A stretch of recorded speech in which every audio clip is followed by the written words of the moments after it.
There we go. There's that.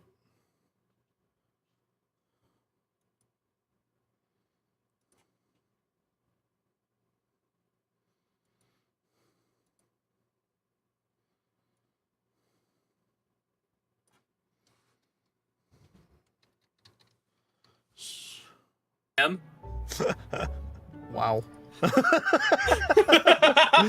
All right then. I just have it set to. Okay, so for me, it is labeled as. Let me see. It should show me the name somewhere. Is it? Okay. I am. Oh yeah, there it is. Live it in the is labeled as start. Into the Nightmares. No reason particularly. Right. I will change that to my title, and I am on my start. No, my other scene doesn't have.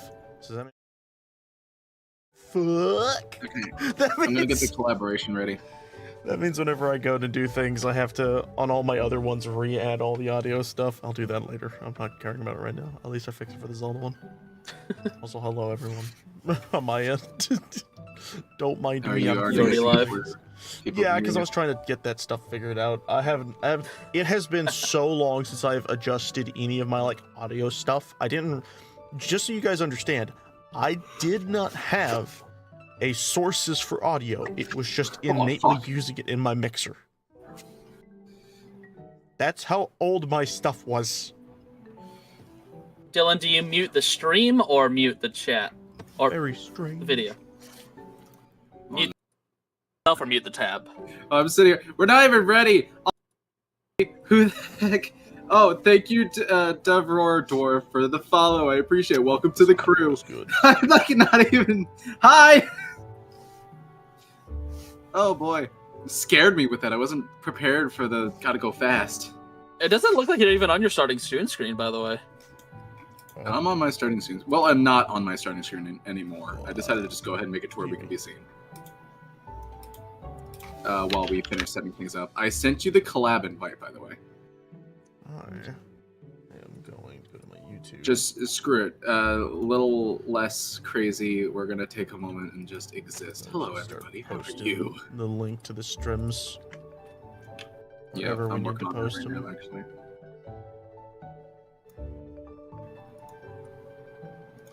Alright, there we go. We should be sharing chat now. How's it going? It's going good. We're doing things like D&D that can't be seen currently. Let me get it to where the scene is able to be seen. Baba boy.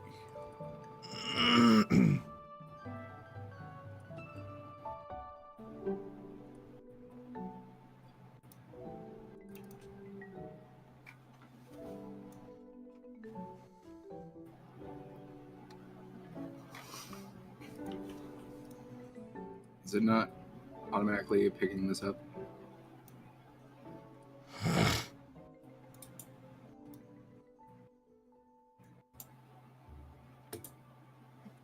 Oh, there it goes. Like how everyone has the same thing of promote self. It's the exact same. Makes it very easy to find, at least. Yeah, no, it does make it easy. Oh yeah, I should probably do that. I need to get my links together. I like how it's just the casual Zelda music as we're doing this, by the way. It's kind of funny. Yeah. It's the background music for all the machinery we have to start up. I forgot to get into Roll20. Are you gonna play Minesweeper the entire time? I pulled up Solitaire. I was like, oh, we're waiting. That's funny. Casually pulls up Solitaire. You know, honestly, that does feel like something Aki would do. He'd play Solitaire. Dude, I feel like that's what Aki I would do be the throughout guy who'd high think school. he's really good at Solitaire and then suck at it in actuality. Dude, I suck at Solitaire. Well, I'm not the worst, but I hit dead ends all the time. It's enough for us to chuckle. Yeah, by the way, while I'm like doing the self-promote, I'm not able to look at chat, y'all. Letting that be known. I'm ready. I'm actually gonna go ahead, unless you guys want to stay on the BRB screen. I can move and start a title screen. Yeah, you go ahead. put it on. I'm still setting things up. Okay, then. Or, yeah, do whatever you want. I'm BRB just screen. currently sending out my love to everybody. So how'd everyone enjoy the snow?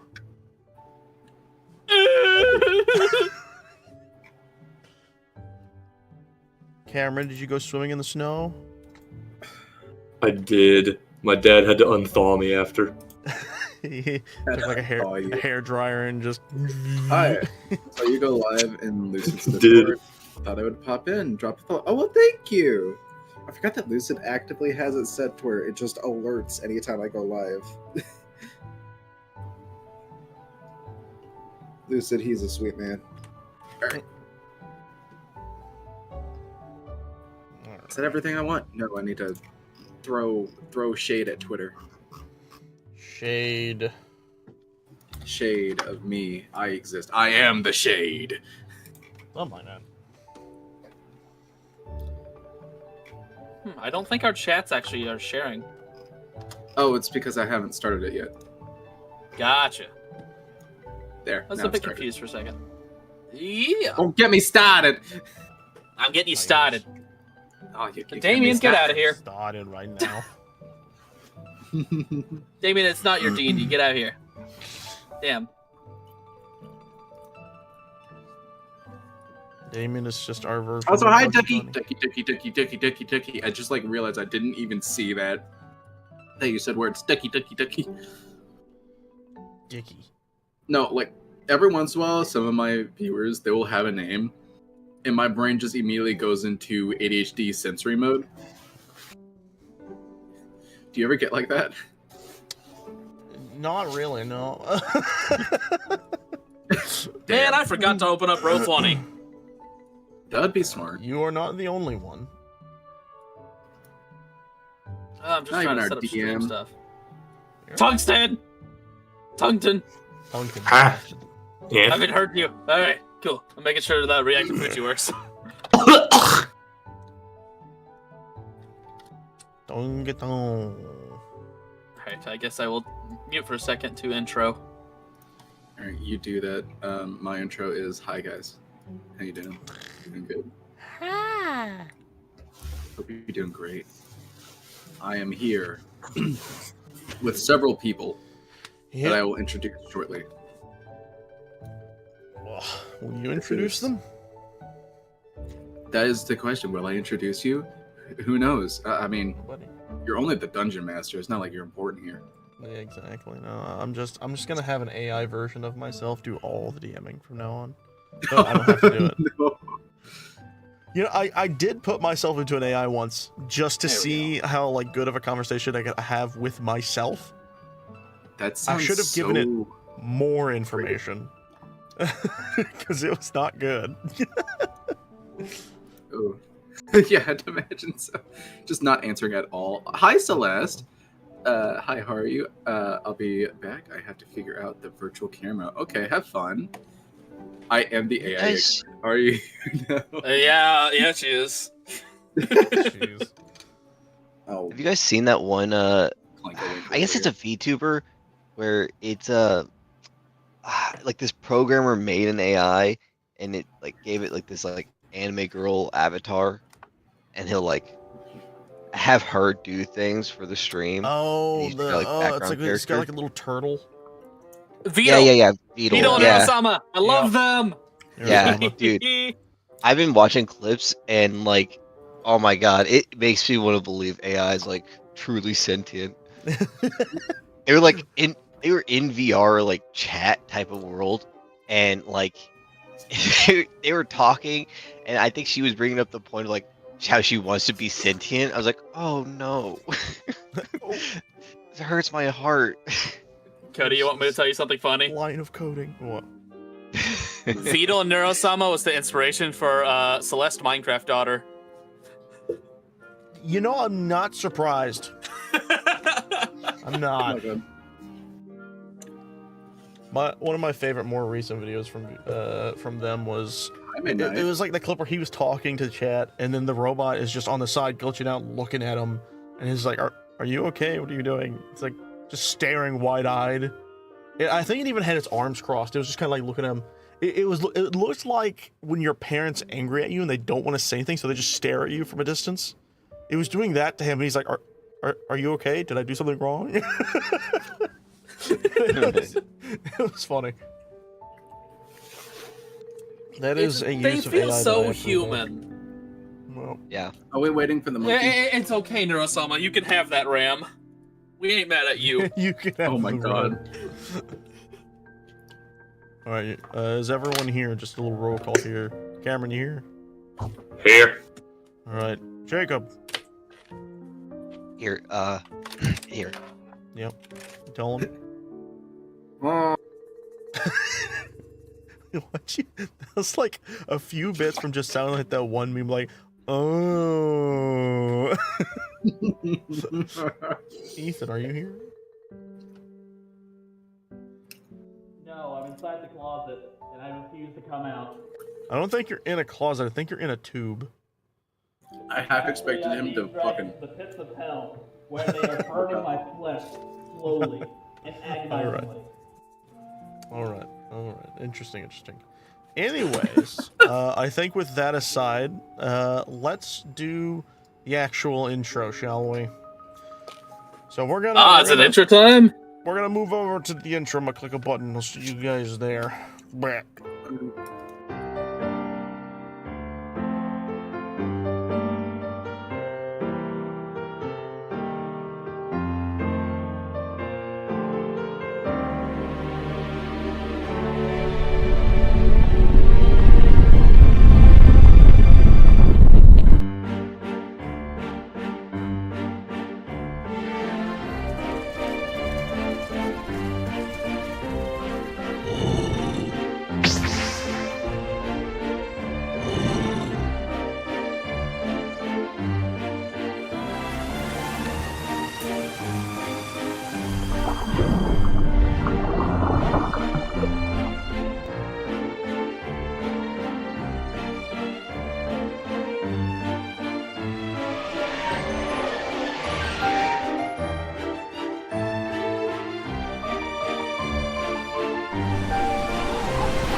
Hey, we're back on my side.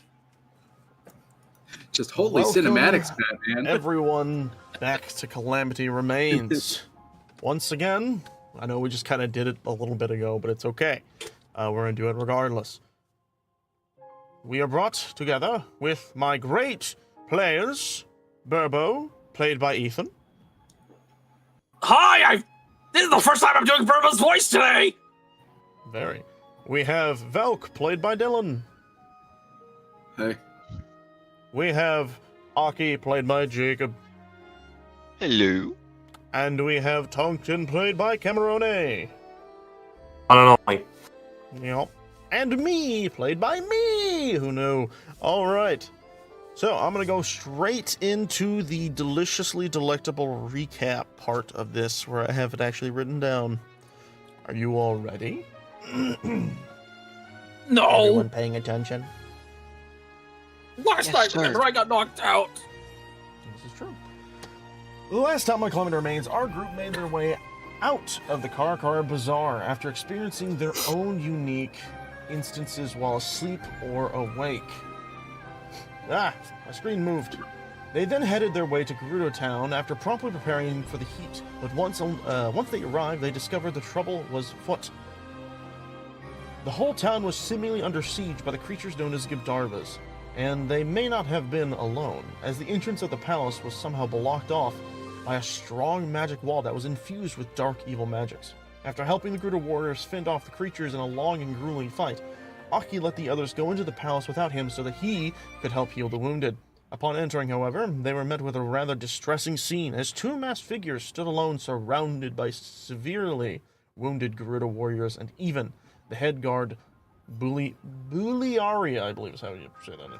One of the figures looked almost like a child with skin of wood and clothes of leaves and twine, but their face was adorned with a vile mask in the shape of a horned heart with piercing demonic eyes. The other figure was clearly an elderly woman covered in a black cloak that only showed her long gray braided ponytails that drooped down both sides of her neck. However, her face was covered by yet another mask, though this one was made of solid gold and had unique patterns carved into it, alongside a strange tear-shaped gem embedded into its forehead. The cloaked woman then noticed the group enter the building, then quickly told the now named figure Aghanim to hurry along and to stop playing around. Quickly, Aghanim tossed aside Buliaria, I can never get that name right, like a rag doll, and then proceeded to laugh and mock the group before absconding with Riju, who was seemingly unconscious and in a frozen crystal-like state. But, as the two intruders left with Riju, a magic wave dispersed throughout the room and knocked out all but Buliaria, Tungten, and Aki, who had heard the commotion from outside. After talking with Buliaria, Tungten and Aki decided to help relocate the citizens of Gerudo Town back to the Karkar Bazaar, because the miasma that spawned the creatures did not leave after the fight had finished, meaning Gerudo Town was no longer a safe place for people to stay. And so a great effort was made to move the people to somewhere that was. But while all this was happening, Velk, Burbo, and those that were also knocked out by the strange magics found themselves in a comatose state. No matter what Aki or Tungten did, the others remained unconscious and unmoving. And while these two were left with the job to clean up this mess, Burbo and Velk, you two find yourselves waking up, but not where or how you normally would.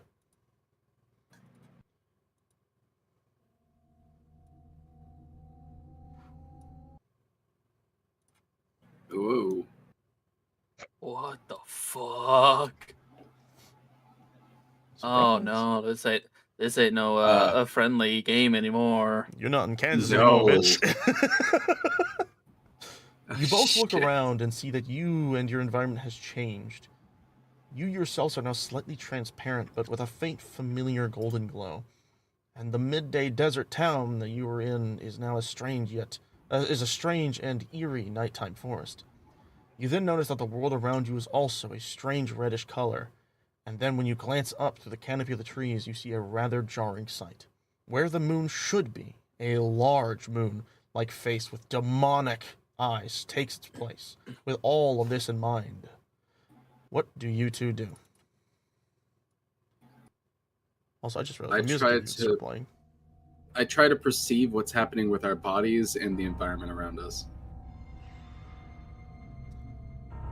As I had stated, you two kind of gaze at each other and then everything around you, and with yourself specifically, Velk,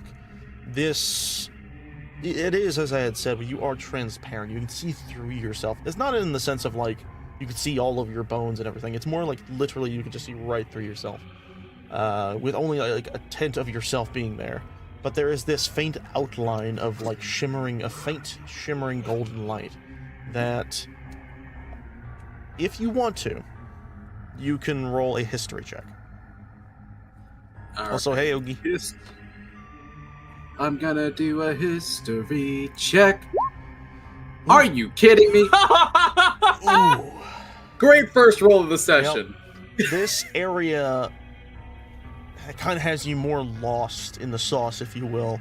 It's really hard to think about anything, especially waking up in a zone as terrifying as this. Burbo, how about you? What are you doing?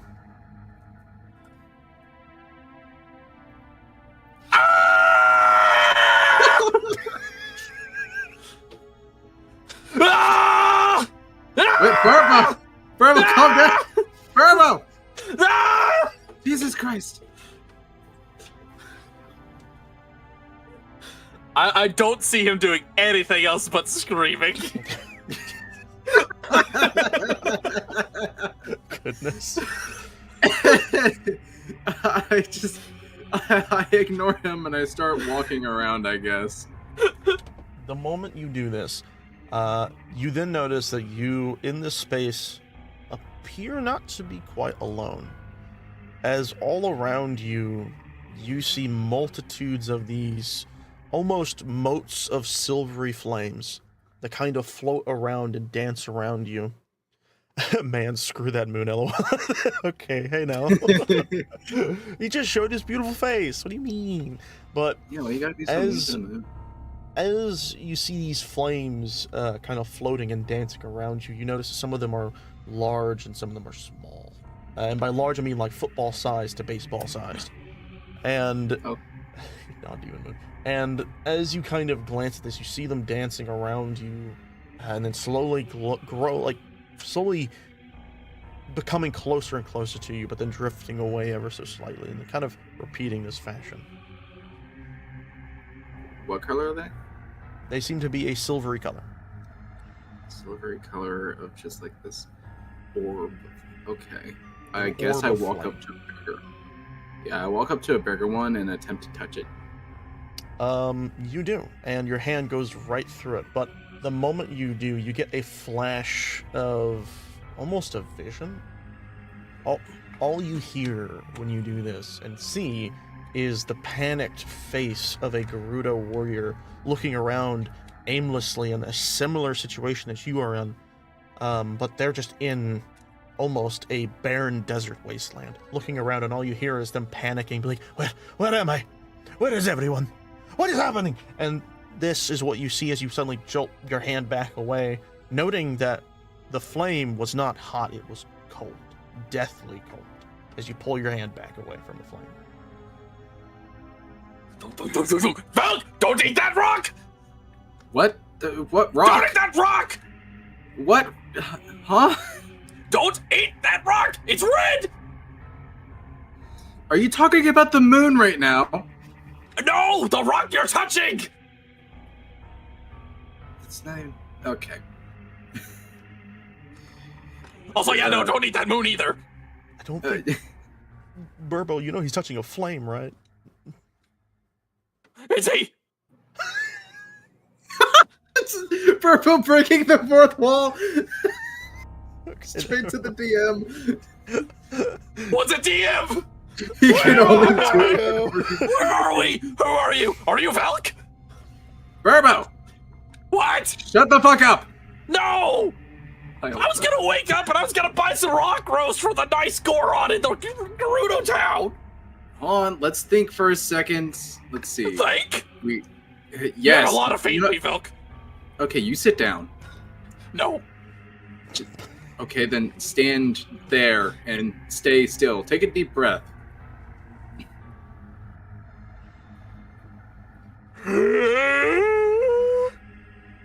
Good enough. Okay. And he just holds his breath. Barbo, you do this, but you will note that it doesn't feel like it's straining your lungs at all. It almost feels like you could keep doing it. You keep doing it. You keep doing it. You keep doing it. Night pants.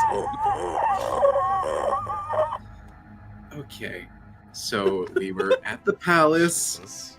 That weird thing happened, and then we got sent here. It's like we fell asleep. But is this like the world beyond, or or some type of premonition? I look around a bit more. Burbo, what are you trying to history? Literally just anything in the area if I can recognize a single thing. Actually, that's a good idea. See if I can figure out where we are. Well, what I will say for Burbo's rules specifically is you know that you are in a forest and there are trees. Cool. That's a great idea! Oh my god, I can use the tree as a weapon against that giant rock in the sky! I don't think you're gonna be able to do much damage to He's it. gonna try to pull out a tree. Alright. You do this and it doesn't budge at all. Not even an inch. No! The tree's not coming up! The tree's not coming up, Valk! I think it's because we're not exactly here. Ha! I don't know. I just start walking towards the moon, trying to get a better look at it, see if I can see anything in particular about the moon that I know of. So, to kind of help you understand this perspective here, you're in the middle of a seemingly endless forest, and directly above you is the moon. Okay, so it's not like this scene right here. No, this is just a vibe, vibe image. Okay, well, I'm just gonna keep wandering around to see if we can figure out anything. Surely there's a way out of here. As you You can keep hit this moving, place. maybe you don't Is it notice hyrule? it, not particularly, but Burbo, you notice those little soul things, those little flicks of flames following behind him in groups. Velk? What Why now? Why are those flames following you? I thought they were rocks at first. I turn around and look at them and be like, that's a good question. I didn't think that I'm they gonna could touch actually one. see us. Oh, Uh, okay. What, are you touching a knock large or yourself small? out. There's bigger sizes. Yes, there's a good chunk of larges, and there's like 4 or 5 small ones. He's gonna look around at all these. I'm gonna touch the biggest one there is. All the big ones are the same size. Well, I'm touching that big one. Okay.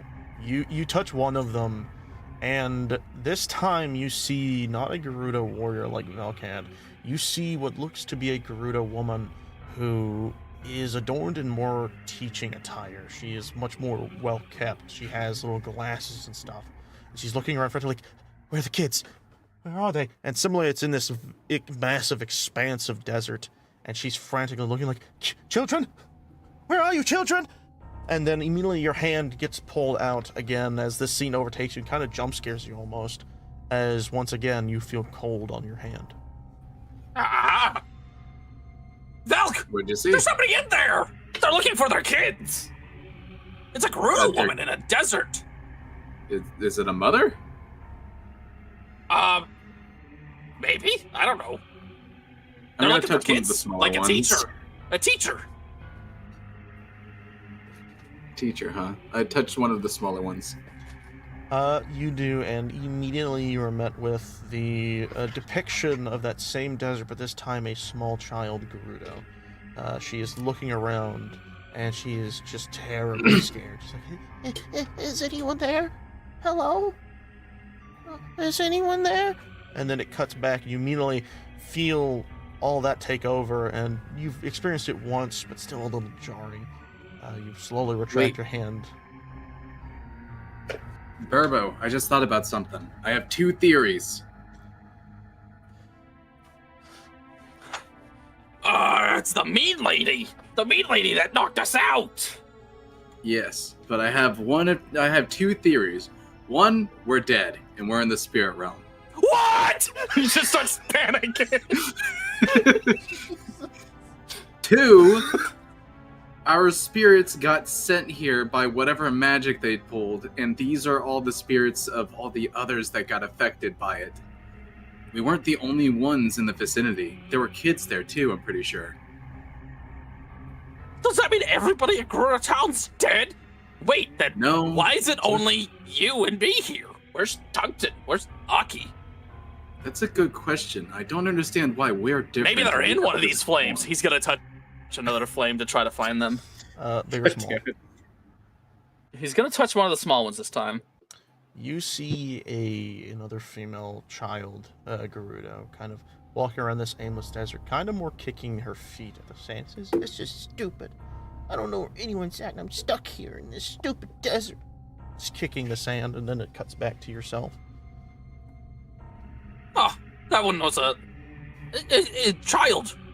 Same desert, actually. Was yours in the desert too? Did you see someone? Yes. We just need to figure out how to get out of here. I decide, because some type of spell got us here, right? I'm going to use Detect Magic. Ooh. Do it. And please also show me the description of the magic. Thank you. Presence of magic within 30 feet of you. You can sense magic in this way, and you can use your action to see a faint aura of visible creature, object, and hearing. School magic, if any. The spell can penetrate most barriers, but is locked. Okay. You use this spell, and as you are focusing in, you begin to feel something. It's a pull. It's distorted, but there's something there. It feels like something is luring or trying to pull you in a direction. And as you feel this, you then notice something else. There is another signal of magic. But this time, instead of being off in the distance, it's around you and Burbo. And it clicks. No wonder I've seen this magic. This is Linneru's magic. She had blessed you guys previously. Wait, who is Linnea again? The snake deity that Aki. God, someone else asked. Oh, Crap, Aki's- that's my thing. I should know that. Yeah. Yeah, it's Aki's deity. It's Aki's deity, or his patron. We got blessed. And- That's why we're different. And as you are kind of coming to this realization, the pole you begin to notice is moving around, almost loosely, like it's traversing this forest along with you. And you kind of feel like you should head north. Okay. I make sure all the little spirit things are following us, and I continue heading north. Because I get the feeling that these are all the people that are also affected by the spell. You will note, actually, I didn't even think about that. You definitely, when you look at the spirits, you see that reddish, purple, black miasma kind of floating around them in like little flecks of almost ash, if you will. And as they near you, that effect seems to dissipate. And this is your assumption as to why they are nearing you so much, is because when they are around you, maybe it alleviates some of the lost feelings that they seem to have in this area.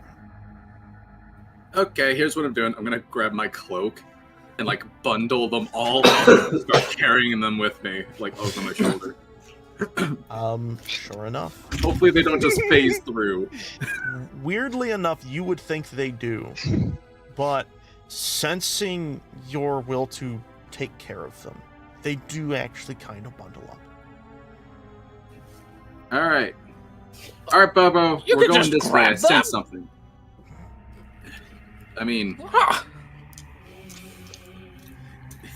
I guess so. I don't quite understand the magic behind this yet, but I will before too long. Come on. Well, if something in this direction. we're dead, then what's the point? We might not be dead, and then you just be giving up for no reason, like a weakling. What? I'm coming with you. Oh my god. Alright, then come on. Alright, and while this is happening, we will have a perspective change as we switch to this. And I bring you all back into the Karakara Bazaar. Oh,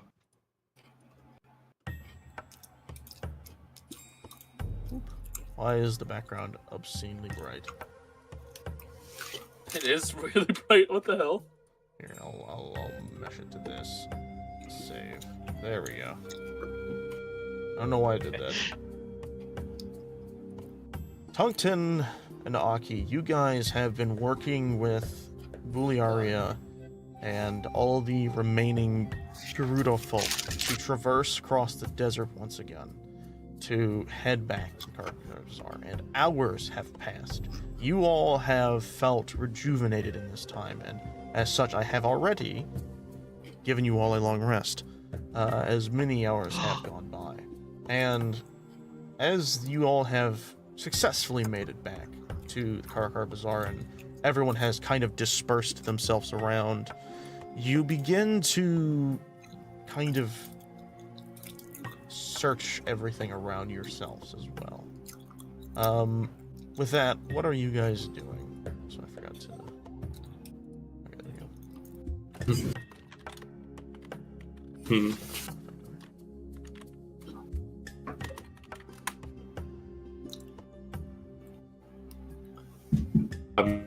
going to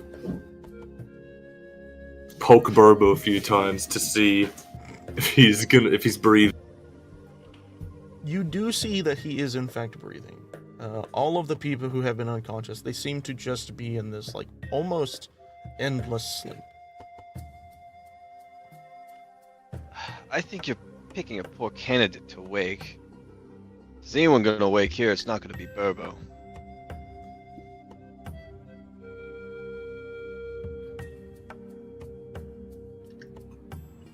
Tongueton? Tongueton? Cameron just died. How I killed him. I accidentally learned to cast Vicious Mockery. Did he mute himself and forget? Don't He think just so. talked. Unless he did he smack his mic? Did he actually just go AFK? Or did He may have gone disconnect? AFK, not thinking that it'd be back on him that quickly. Call him. Let me grab my phone. Imagine he walked away real quick to use the restroom. You call him. He's taking a shit. Yeah. I'm on the toilet. So get And, your ass back here. Yeah. Wipe and dash. Wipe and dash. That's crazy.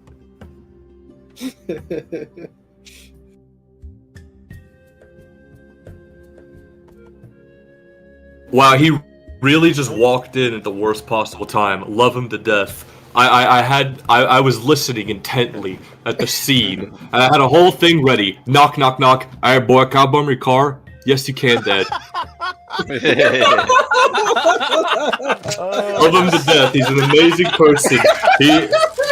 He would give me every ounce and liter of his blood if I was bleeding. He would feed me if I was hungry. But damn, did he just pick a horrible time to walk in. Horrible time to walk in. And I explained to him, I'm sorry, Dad, there's no gas in the car. Take the money from my wallet. He said, where's your wallet? I don't know, it's in my bag. I don't got no money. Yeah, just take the wallet. All my cards are loaded with money. Do they have money on it? Yes, I have money. I'm so sorry about that, y'all. Money on the go. Quite literally told us, shut up and take my money.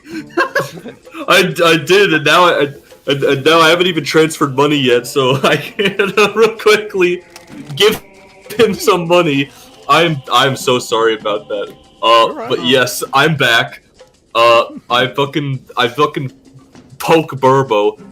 I want to see if he's breathing still down there. So, what I shall re-describe is you poke him hoping something will occur to him. But as you do, you notice that he is still breathing. However, much like he's been for these past few hours, or these past many hours, he just seems to be in an almost endless sleep. I'm gonna turn to Aki and I ask, you're kind of magical, right? You know anything about this? What's going on with them? I believe he's asleep. I've seen people sleep. They don't sleep for this long. Oh, actually, hold on. One thing I will notice, that Aki does give you worry. He's not snoring. Yeah. Oh. Ooh. I'll keep that a little secret to myself. Tongueton's gonna be stressed out. I don't want to make him more stressed out. I'm sure he'll be fine. It just, whatever spell they cast must have drained them of their energy. I'm sure he'll come to with the rest of them any time now. Faye, since there's seeing how there's nothing we can do for our buddies here, what do we come here for anyways? Well, shelter. Nah, I mean to Gerudo Town. Did Zelda need something? Did she need did she leave you with a grocery list or something? Oh, I think it's in Velt's possession right now. guess Felt if we want, we could go run his pockets. Hmm. Hmm. Hmm. Hmm. Yeah, that sounds like a good idea. Tungten. Unquestioned. Noon? Hold on a second. Who the hell who the is fuck is that? Noon? Blaspheme the good name of D&D. I hope this is a network for my crimes. No, we're clearly gonna keep the first roll. But you guys do manage. Tungten is going to meander to Velk's possession and fucking raid his pockets for a grocery list. Okay, let me take a look at his character sheet real fast. Oh, wait, hold on. I think I'm misremembering what that was for. I think that was just to get us into the town. I think The we letter possess what we're is- trying to do. The letter is like an invitation from Zelda to enter into the town, but it gives Oh. you your purpose. Also, I don't think he has it. Crap. He doesn't have the grocery Yes. list? Check it deeper in his pockets. I'm sure it's there. Ah. I don't know. Okay, here's the thing: is it's not in my inventory. I don't know if it's because I forgot to type it in, or because God, we did you guys decided to not give it type to this someone in? else. That's gonna be really funny. No, but you I guys showed think it. I know you guys gave showed it to off. me. It had to have been in Velk's inventory. I have to imagine. So I'll do is Tungten.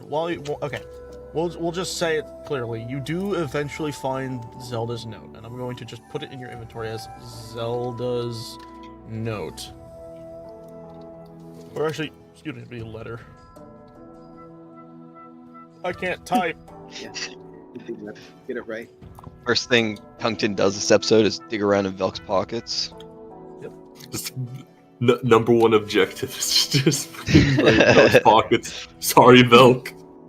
Hey, also, please, for the love of God, start using your inventory when you get an item from someone. I'm begging you.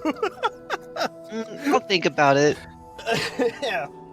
But you do find the note from Zelda in Velk's pockets. And do you wish to pry any further into his pockets, or is that all you're getting? Nope. Just wanted that list. Oh, That's all I wanted. admittedly, I'm going I'm to. I may be listen. I may be greedy, but I'm not a thief. What do you take me for here? I'm gonna open the note. And you see the general like desires of Zelda, where it's like, oh, please let these heroes into the town under my orders and all that stuff. But you do see the part you're looking for, which is, I am sending these heroes to help investigate the sudden reappearance of Calamity all around, or malice. Please allow them to further investigate the town if need be. Princess Zelda.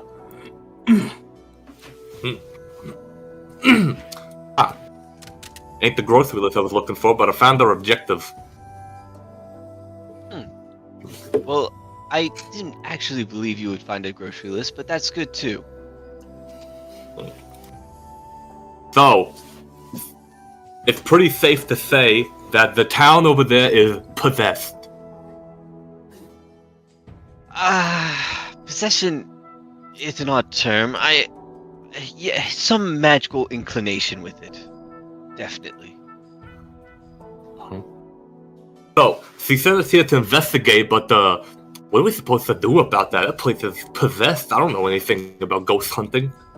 As you all are I don't- questioning this, you see and hear the heavy footsteps of Buliaria walking behind you. As she steps over to you guys. For some reason, I thought Aki was Velk for like a half a moment. She steps over to you guys. We need your help, hero. He's like lying down. in Just his completely office. ignores Aki's existence. No, she walks over to you guys and she says, I have heard you are attempting to understand this miasma, correct? Uh-huh. Yes. Reiju has imparted knowledge onto me a while back of something that the hero Link himself has discovered in these deserts that might be able to help. But I worry you that it is a trek to get to. There is only one person in this desert who may know of what is happening truly, or at least be able to give us a hint of what to do. There is a great fairy fountain far off in the desert, but getting there is part of the problem. Getting her attention is the other part. Link had to Each time apparently he give her talks about quite how- a lot of things to do, but I do not know how she will act with you. Well, what do you have to give her? Money? Sand dollars? Snow? Well, I cannot say for certain, but I am sure she will give you a, as you say, laundry list. Faye, you say in the far-off desert. Now, where exactly in the far-off desert is he? She kind of like takes a look around. She looks for like one of the maps that's like on the wall of the area. That kind of shows the desert in general. And I will move you all to the world map for a moment. That really just shut off my music. Do I really just have everything set to do that? That's annoying. Hey, I'm awake again! Go back to sleep. Bonk! Oh, where am I? You're still on the map. Go back to sleep. Bonk! But I You can't guys believe I are just got over- knocked out by God.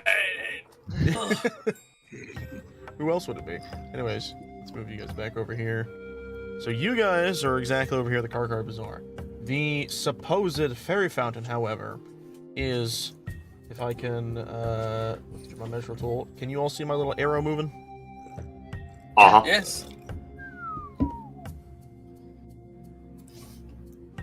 Way off in So this you direction. said there was a closer location somewhere, I am maybe along the afraid not. way. Just to linger so I can do this. There we go. It's, and this whole place is desert. Unfortunately, yes. It took you a while to get from here and back, of course, so it will take much longer, but I may have a way of helping. Riju was rather fond of the sand seals. Surely you two can ride on them and take them over there at much a quickened pace. But be careful. Oh. You will be passing through the hunting grounds of Moldulgas. They are vicious Moldulga? creatures. Yes. Vicious creatures, like that of whales, but of the desert. More in the actions of sharks. They will eat anything that comes past their territory. So you must be very careful. Not big, are they? Very. She looks over at your friend, like, she kind of like, at this point she's probably has walked out of the thing and kind of looks over at like Burbo, big enough to swallow him whole. Oh goodness gracious. And choke, right? Possibly, but still eat him whole. So, the Great Fairy Fountain is here, and C might have some clues about what's going on. We don't even know if we can get her attention. This is unfortunately a possibility. So, what are these sand seals you're talking about? They should be. She kind of looks around. Back at town, there is a stable we normally keep them in. If you head back there and manage to get in unperturbed by the creatures that may have returned, or existed there beyond that point, you should be able to find them. We attempted to release them, but likely they probably made their way back. Or they are hanging around the edges of town itself. Either way, you will find them back near the town. Alright, sounds like a plan. Thank you very much. I want to put my hand on Tungten's shoulder, be like, I believe in you for this mission, Tungten. I'm sure you'll I believe get this in done you for this swiftly." mission, I believe in you for this mission, Aki. Me? I can't go. Velk and Burbo unconscious. They need be here. I'm sure you have it. It'll be fine. They got half a million other unconscious people to guard them. We, as a team, can make Aki, it. You feel the giant Yeah. hand of Bularia pressed on your shoulder, and she says, "Do not worry, friend. I will watch over your friends. You are the hero. It's time for you to act like one." Thank you, Balaria. Hey, say, Aki, you know, come to think of it, a fifth man such as yourself trekking the desert to save your friends sounds pretty heroic, doesn't it? Why, Yes. I bet that'd be a nice story to tell Zelda when you get back, huh? A fellow such as yourself, making it through the desert? I suppose so. Maybe we'd make a book of my tale. Tell about the wait, what race am I? You are a Zoro. Zora. Tales of a Zoro crossing the great desert? A fifth crossing the desert. Plunging into the unknown, defying the odds. That they'll write a book about you. Why, I bet Zelda will be begging at your heel for an autograph by the time you're back.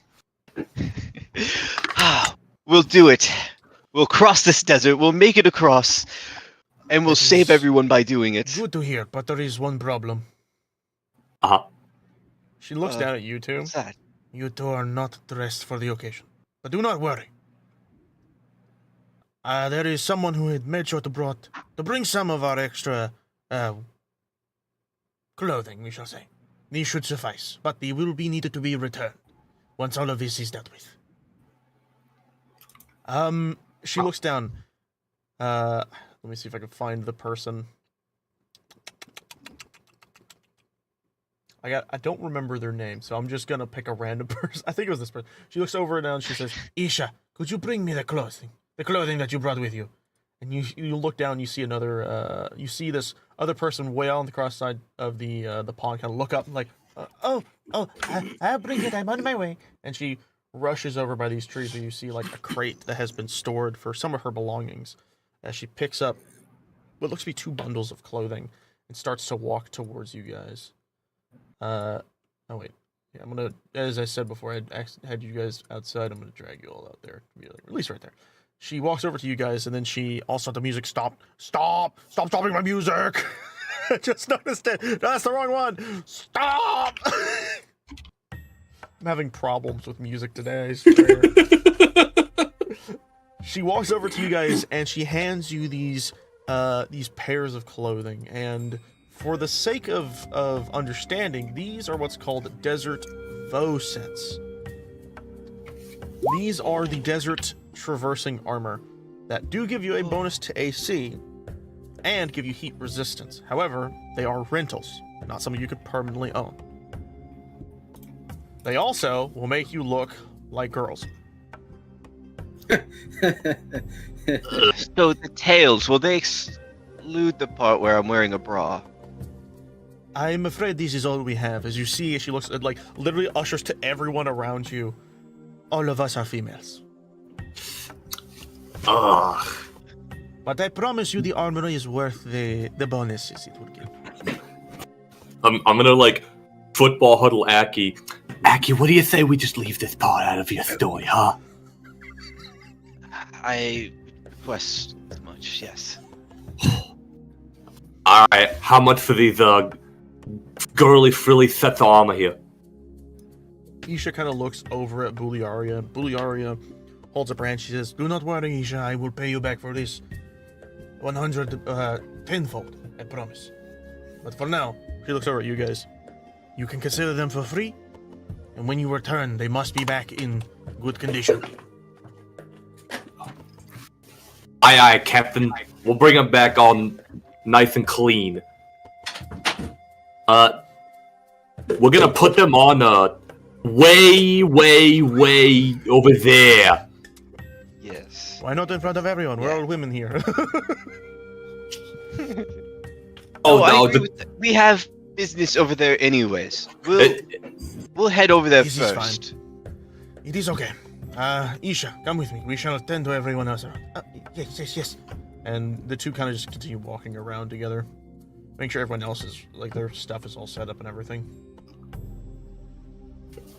And one more time, what's this called? Desert Vo set? I put it in chat, the Desert Vo set. It gives you a +2 to AC, and you don't have to write this down in your inventory, this other part, but it does give you heat resistance, so you don't have to worry about the heat problem. Ah, okay. So just add a +2 to your AC temporarily. And remember that it's there. And then when you're done, just remove it. Ooh. I wrote it down in my inventory. I will Nice. forget. I promise if you you. need I to will write it forget I down, put there. please. All right, so Desert Vo set, that brings my AC down to 12. Hold on. I think It you brings it down? messed some stuff up. What did you do? Nah, I don't got unarmored defense no more.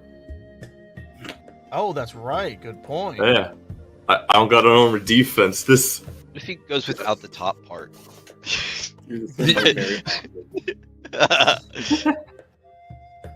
Beginning at first level, when you are wearing no armor and not wielding a shield, your AC equals 10 plus your dexterity mod. It actually is really funny because this makes sense. Your character has never worn clothes like this, or in general, probably. It's very uncomfortable. It's got like for him. overalls, and that's Yeah. it. Or no, I don't think that's even overalls. I think that's the straps to his backpack. It is, yeah. Yeah. The straps to his backpack. It's just the straps to my backpack. Magma don't wear clothes. We just like freeball it. And not too dissimilar from that, Aki too also does not wear clothes. He wears jewelry. Yeah. Yeah, I do wear jewelry. Yep. But yes, there you all go. You all are now kitted out, and while you all begin your trek and change into desert, just before you leave, you hear off in the distance, and when you turn around, you see one of the tenders of the bar, Villa, looking at you, kind of waving her fingers at the two of you. You look marvelous, dears. That's so embarrassing. And while they're trekking their way across the desert, we're gonna pull ourselves back over here. There it goes. Turn off my music again. That's fine. I wanted the music to stop this time. We're going This to jukebox is broken. do this. I'm also... I don't know why I get this strange feeling that Tungten and Aki are very are in a situation that I very much would enjoy teasing them about. Oh, 100%. But you will not get that privilege, unfortunately. At least, maybe not. No, We'll find out. We're awake by the time they get back. It might. We'll find out how these scenes play out. But you guys have continued your way throughout the forest itself, and following with this source of magic that you have ahead of you, you begin to wind through the forest. And what's weird is the magic you're seeing. It's almost like a trail that's pulling you or leading you to where you need to go. And as you're walking on the path, you notice that all around you is this red mist. It's not the miasma that you've gotten used to in the past, with the Malice lakes and everything. This is a legit fog that is incredibly dense. But what's weird is the further you look into the fog, the more you realize there is a magic to it itself. You detect magic kind of literally showing you more of this forest than you had expected to see. You do feel that stepping away from the forest may do something, or the path that you are on may do something. Okay, so I'm following a path, and there's something in my sense telling me that something will happen if I step off. Yes, you don't know if it's a good thing or a bad thing, but you definitely feel there is a path to follow, and then something on the sides of the path. You don't know what they do. I keep following the path. Alright. Val, where are we going? You'll find out soon. Just give me a minute. Oh, hurry up! Come on! We'll get there eventually. Just You hold can't your challenge me horses. and then expect to walk this slow the entire time. All right, then carry me, big guy. Okay. I sit on his shoulder as I happily just Yeah. just let him do all the walking. Now, where are we going? Straight this way. I just point him in the correct direction. Yep. He just starts booking it that direction. Wait, whoa. You begin to see the path turning to the side, but he is continuing down straight. Give me... let me look at your character sheet real fast. Let's see if we can have a funny. Okay. Give me a... We'll do intelligence. Give me an intelligence save. To see if you can, like, get the idea of telling him beforehand to be weary of the path. For me? Yeah. Intelligence save. Okay. Yep. You were Nice. very quick to it, to immediately pull his direction to the other way, to kind of, like, guide him. I'm just gonna get on his head and just start grab his head and just start directing him like a horse. It's Ratatouille. He actually follows where you point his head. All right, here we go. Wow, this is wild. And you guys continue down this path, and you feel, though, as you are continuing further and further ahead, this source of magic is getting closer and closer and closer. And eventually, you see something off in the distance. This, in all of this forest, this red drenched color everywhere, and those beating demonic eyes from above, you see a faint blue glow off in the distance. There. Straight ahead. Do I see this too? Yes. Go after. Straight towards it! Let's go! Don't crush it. And you keep running and running towards this thing. And eventually, as you get closer and closer, you begin to look at it. And I need the both of you to roll me a perception check. Okay. Wow. You look over in the direction of it, and you're trying to gauge as to what this blue glowing thing is. And then when you get near it, it seems to just disappear below the ground. And you don't know what it is or where it went. And you're sensing with your magic, trying to figure things out. I'll have you guys roleplay this moment. Just go into the ground. He's just gonna stop running immediately. Wasn't that what I was going after? I try to sense it and see if it went into the ground. You're sensing. And you're looking around. It doesn't feel like it's beneath you. It's not ahead of you. I look up. As you look up, directly in between the eyes, floating directly above you, near into the sky of the forest's, like, canopy end, you see a figure. A small, very small figure. There's just Twizzle real quick as I move maps.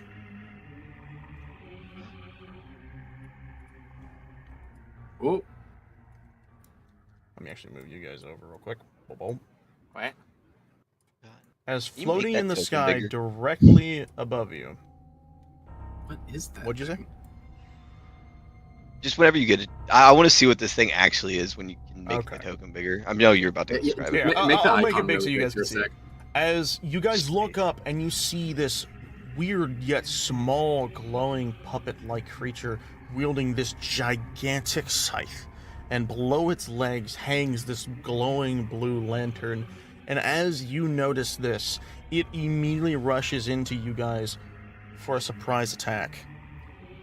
As you all hear, off in the distance, this evil cackling as it rushes at you. And while that's happening, boop, I'm going to shrink its token back down. If I can, if it would let me. Yep. Hello there, Peter. And I'm going to have it attack the both of you. Oh, Are you all ready? Okay, sorry, I both of you. am ready. Let me do this. /R 1d2. Valkyr 1, Barbos 2. Oh, No! was it then? Yeah, sure. Just don't go for the tank. Go for the little guy. Well, it just. I really mean, he's enjoys still you. sitting on my shoulder last I checked, Yeah. so. Funny. Yeah. Let me quickly. I realize I didn't actually prepare music for this fight, which is kind of sad, but that's okay. I think I have something I can pull out my ass real fast. Let me grab it. Ugh, stinks. Stinky. As quickly this creature, cackling in this demonic fashion, swings its scythe down directly at you, Valk, in a rather insanely quick pace.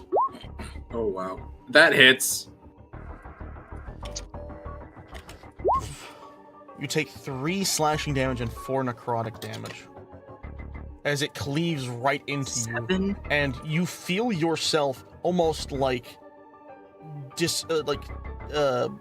do you call it? You feel yourself almost kind of lose a part of yourself when this thing attacks you. You feel more faint.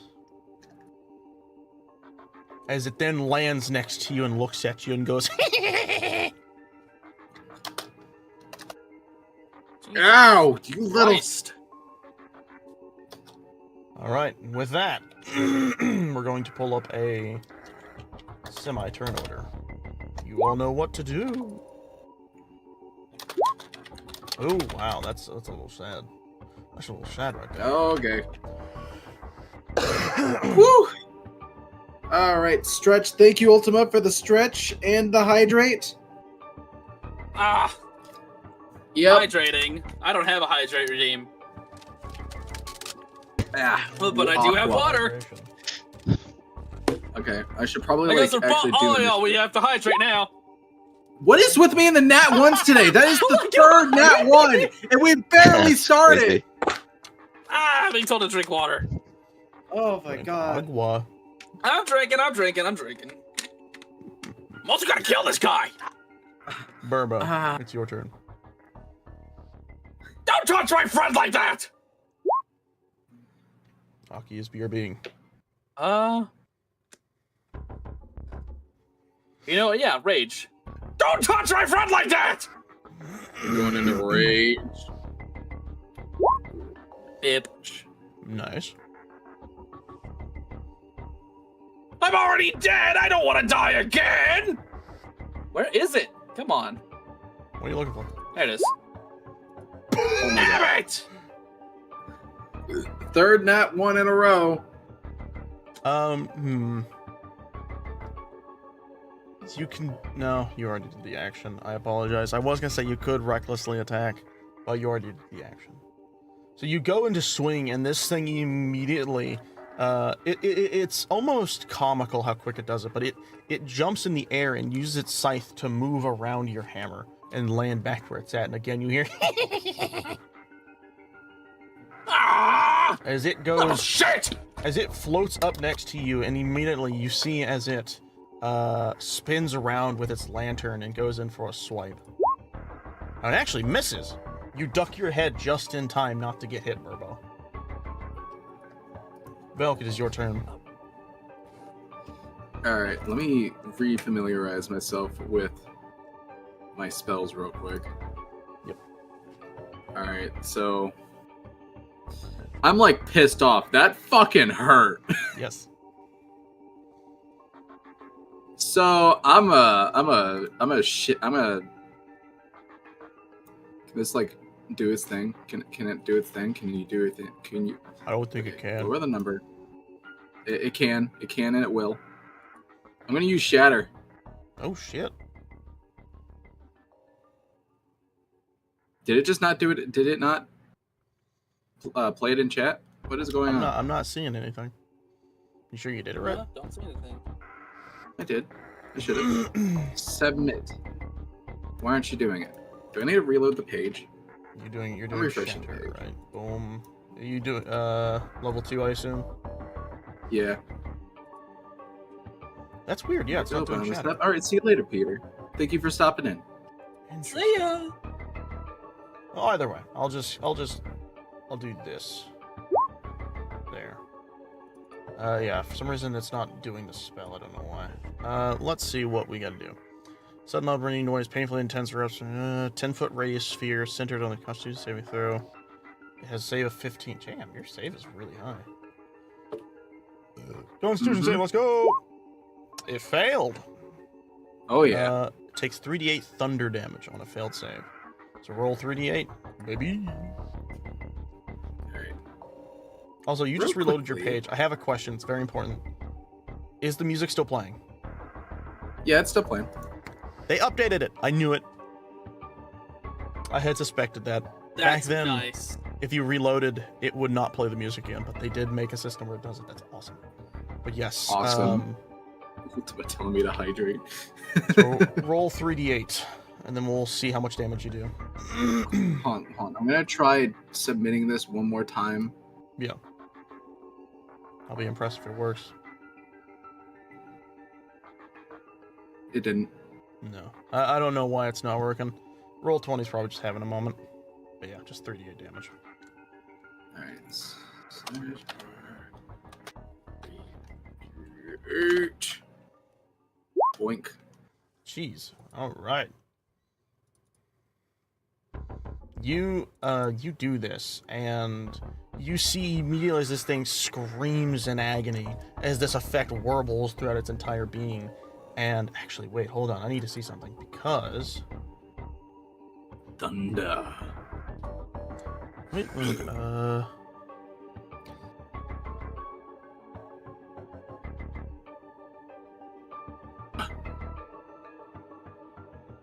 interesting. Okay. Okay. I was checking out something. That's interesting. Anyways, the creature immediately, as I said, warbles and screams in pain, and you have clearly done a lot of damage. There, at least I know thunder works. Blah, blah, blah, blah, blah. Alright. Alright, I had to figure out how much damage it actually did. And with that, I'm gonna like teleport fucking all away. Except, you find that you are enabled. I'm not able to teleport here? You find that your Twilight magic of that extent does not seem to fully work here. Shit. That feels weird. Literally, it almost feels like your innate nature is being rejected. Is it being suppressed here? Yes. Huh. And Well, I guess I'm just gonna end my turn with that because that's my only bonus action I have. that's fine. And as that happens, are the other two players still chillaxing in the background? Oh, yep. Sweet! We're going to actually switch over to you guys. I know this is a little weird doing this Yes. back and forth, but there is a purpose to it. As Just right in the middle. as an hour goes by, you guys eventually make your way back to the Gerudo town. And I will ask, are you trying to be stealthy when getting into the town? Oh, we're going back to Garuda? Are we getting the Yes, seals here? The stable is over in this area of the map. It's on Oh. the right side. And you know that around Honestly, that area is where they're I at. can't see I don't think anything. I'd bother being stealthy. I don't. Right. Yeah. I'm going to very quickly. I guess I'll just.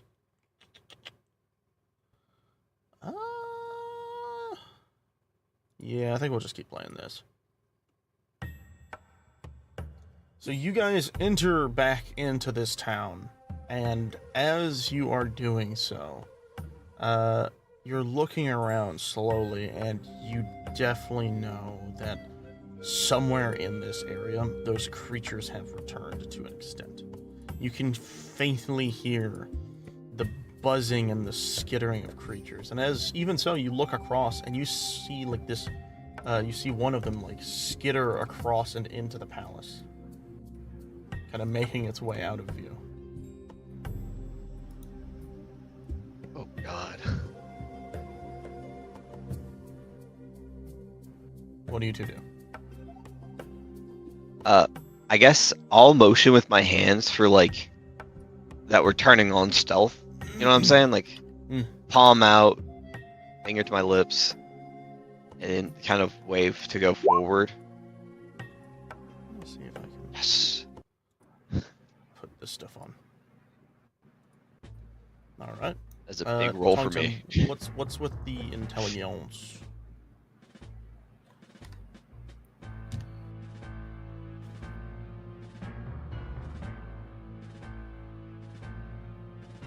Wait, are you both Tongton?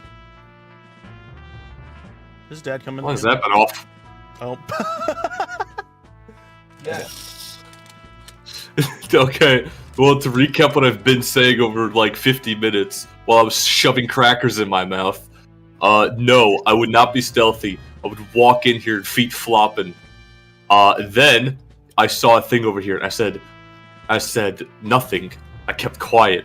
As Aki said, that intelligence roll is to figure out if I could discern that he was being quiet. And now I'm stealthy. Okay. You both are stealthing. I'm gonna put myself in here just so I can see what's going on. Okay, So ignore me. I'm a ghost. Here, let Look me. at you. I have an idea. Here, this should. What is this not? God, I hope Velk doesn't see us in this. He's never gonna let this go. Ooh. I wouldn't worry. We're so guys far are- away. You guys How would are he be looking able to so impose himself into the scene? good. We're being haunted. You know what I say? I say screw their opinion. Yeah, I wore the girly armor. It was to save my friends who owe me money after this. All right. Which way is the stables? Is it the second one It's on the left? or is it To the your first? left. Okay, so Ooh, now- destruction, ooh. we are going to stealthily, quietly, silent as a mouse, make our way to the stable that we know is over here because we probably asked. You know, would have been a real funny. Roll me stealth for the both of you. Oh, Yes! Wow. Tongton.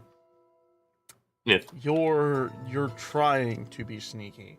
And as Aki kind of walks a bit ahead of you, you suddenly feel yourself tripping over and landing face first as what seems to be the remains of one of the older corpses of the creatures you had slain before. That carcass that always seems to remain has caused you to accidentally trip and land on your face, and with a loud oof, you may have done something.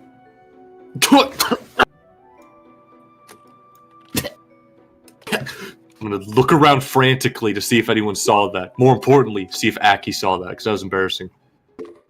I will obviously have seen it, but I'll look the other way as like a I guess keep going, right, Duncan? Well, seeing as how oh, Sorry. As you say that, you suddenly are both interrupted by the sound of scratching on a wooden door as you look over to your left, and suddenly you see the door to that little area burst open as a little Godiva male bursts out with that horrific skittering, screeching noise as it jumps over towards you, Tongton. I'm gonna have it do a thing. no, get off me, get off me, Lurches no. over and goes and just fucking yum num nums. Is a 15 hit? Meats. Meets? Ah, then that is damage. Oh. Jeez. 7 piercing damage as it latches onto your face and starts to bite at you. My face? Yep. It jumps off that big- little step and then latches onto you. Bastard! Fuck off me!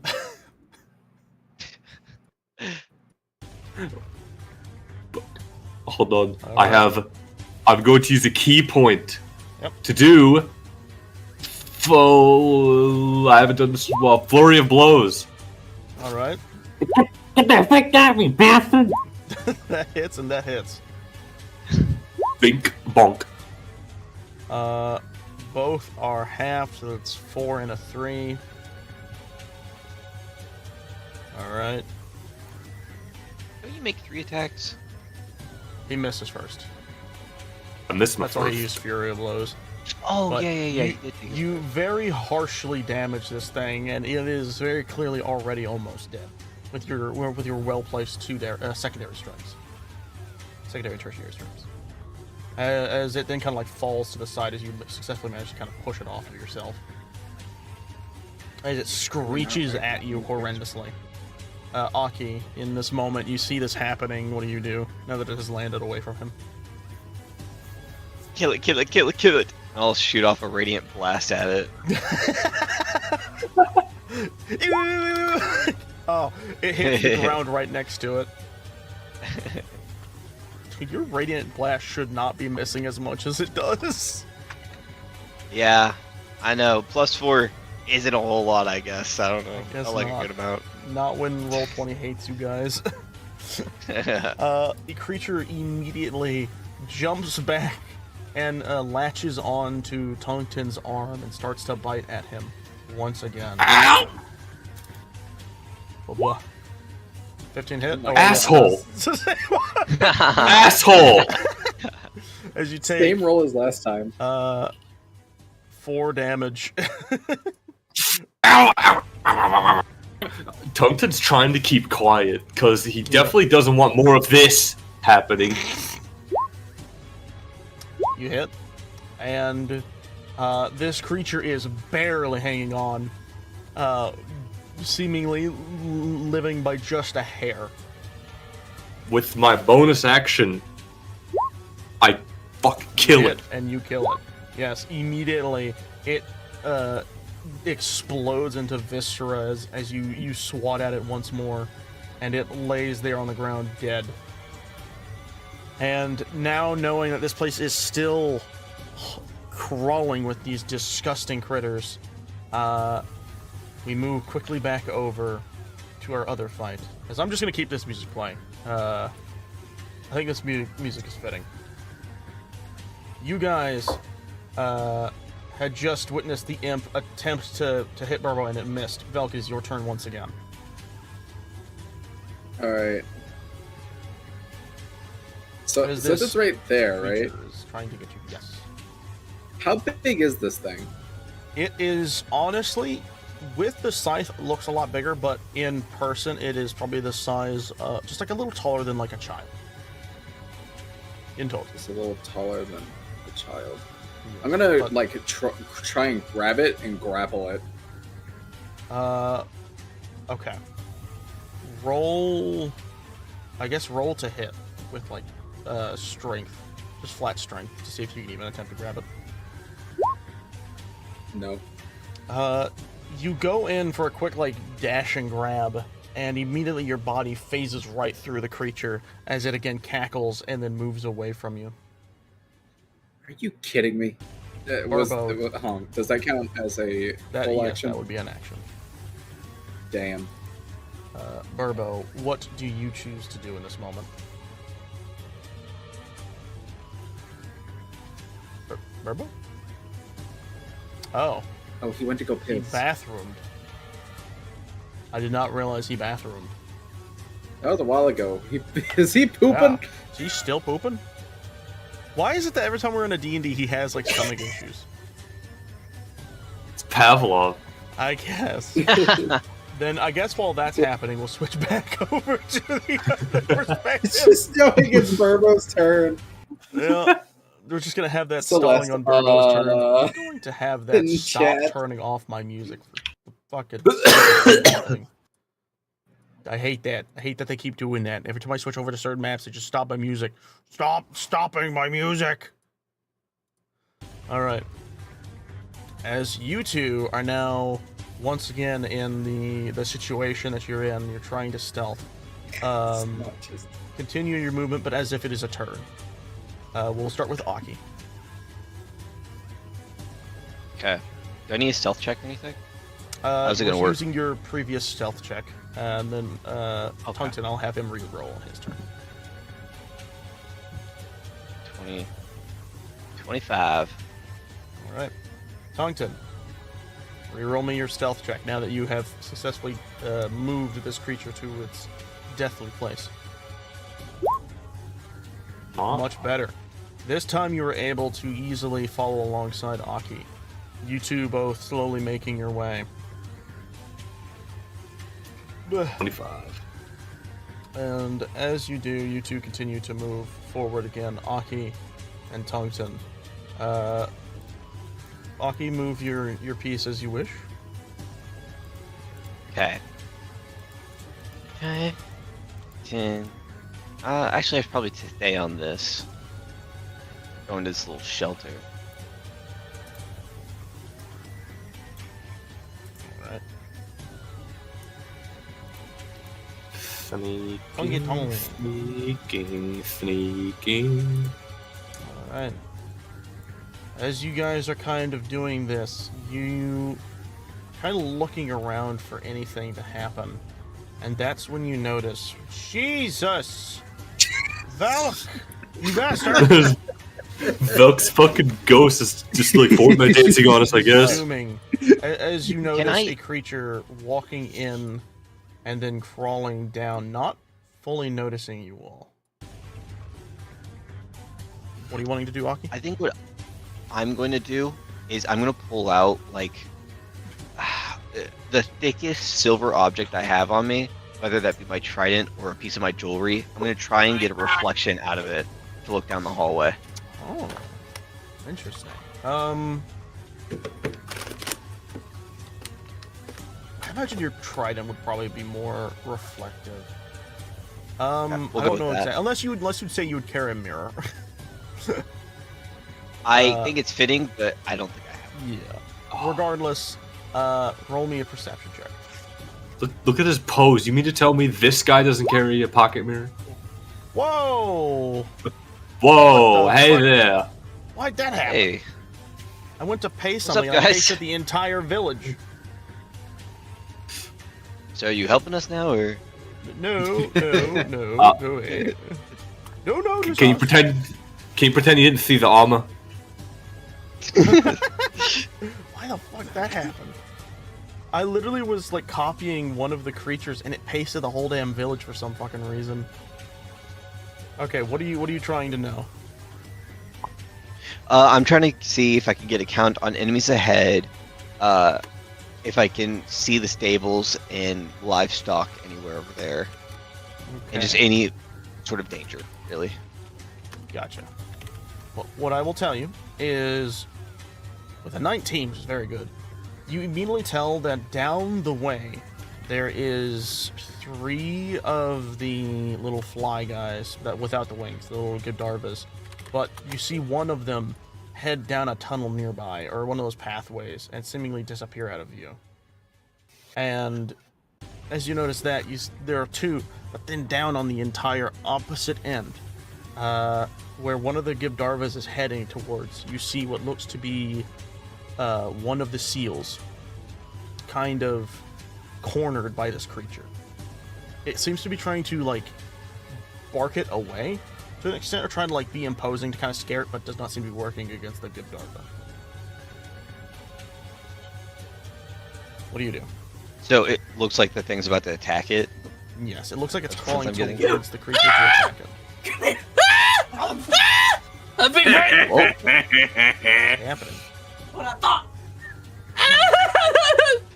Cub just got bit. Apparently. Chat may or I may guess not I'll- have putting Celeste up to go bite Cub. Wow. I'm going to lean over to Tungten and whisper, like, it looks like we're gonna have to fight.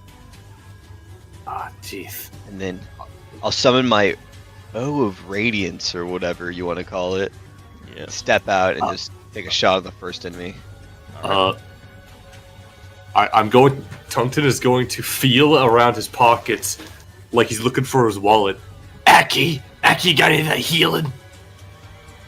What the fuck? Stop doing that. You're taking up screen space. It's so Let me slow. see what it is. Why is Oh it my so slow? 28 plus spellcasting ability. That is 2. Okay. So. Oh god, when I hit a button. Okay, I'm fine. What's going on? 8 plus 2. I'll slap him with cure wounds. Ow! Oh, that's you We're going healing in. him. I was so confused. Yeah. So you get 7 health back, Tungton. Okay, thank you. I wasn't gonna laugh long against these little freaks of nature as I wait patiently for my coin. If we wouldn't count that as my turn, I can duck back and let Tungton go first. That's fine. Yeah. I'm going to fucking heroically rush in there. Hey, you leave that seal alone, is what I think. I don't say that, though. So go over to this thing. Yep. This freakish, disgusting creature. I hate this guy. You I hit. hope he dies. Nice. That does 4 damage, which is a lot in comparison. No. Hiya. Hiya. Roll, hold on a second. Let me see. Okay, only one of those hits. Alright, so 4 plus 3, 7 damage. In total. Very nice. So, you very clearly hurt this thing severely. With that, now we're gonna go back to the other boy's turn. Boy. What I'm gonna move this back into the folder with everyone else so it's just an easy swap back and forth. Alright. Burbo, it is your turn. Velk had attempted to jump and lunge at this creature to try and grab it with his arms, but he missed as it dodged him very effortlessly. What are you gonna do? Oh, don't be dancing around me! Yeah! That hits. Okay. So you swing your hammer into this creature. However, it does not seem to do the full impact as you would have liked, but it still does damage enough. So your 2 rage counts as bludgeoning in a sense, so 5, 6, 7, so it should be 3 damage. Oh, great! Another enemy with special armor! Oh, that's right, you have a secondary attack. Wait, are you going crazy rage? Yes. He thinks Just he's dead. Falcon's being attacked. I just think he's dead. Everything feels bad right now, you know? Let me see something real fast about your frenzy. Okay, so it is just toggle. There's no like. Yeah, as a bonus action. Cool. And because you are using reckless attack, that does work. You do hit. Really? Yeah, I thought with that'd a be a miss. reckless attack giving you advantage. Jesus. So being done 10, and then half that would be 5, so Dealers takes 5 damage. Jesus. That should bring down that. You mollywop this thing with your rage building to an excessive extent, and this creature it is very clearly in immense pain. And immediately it looks at you with this anger. Its bluish tint turned to a sharp red as it rears back its scythe to go straight for you. Are you ready? Oh, go ahead! Throw your little baby fit! Ow, damn!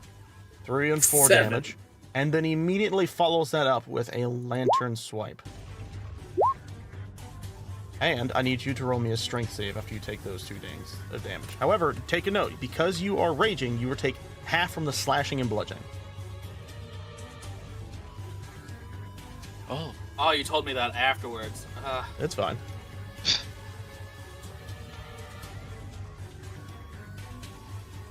Alright, 25. Yeah, get like 4 health back from what you had. Jeez. Okay, yeah, you are not budged at all. The lantern kind of flicks off your head. It doesn't seem to move even the slightest.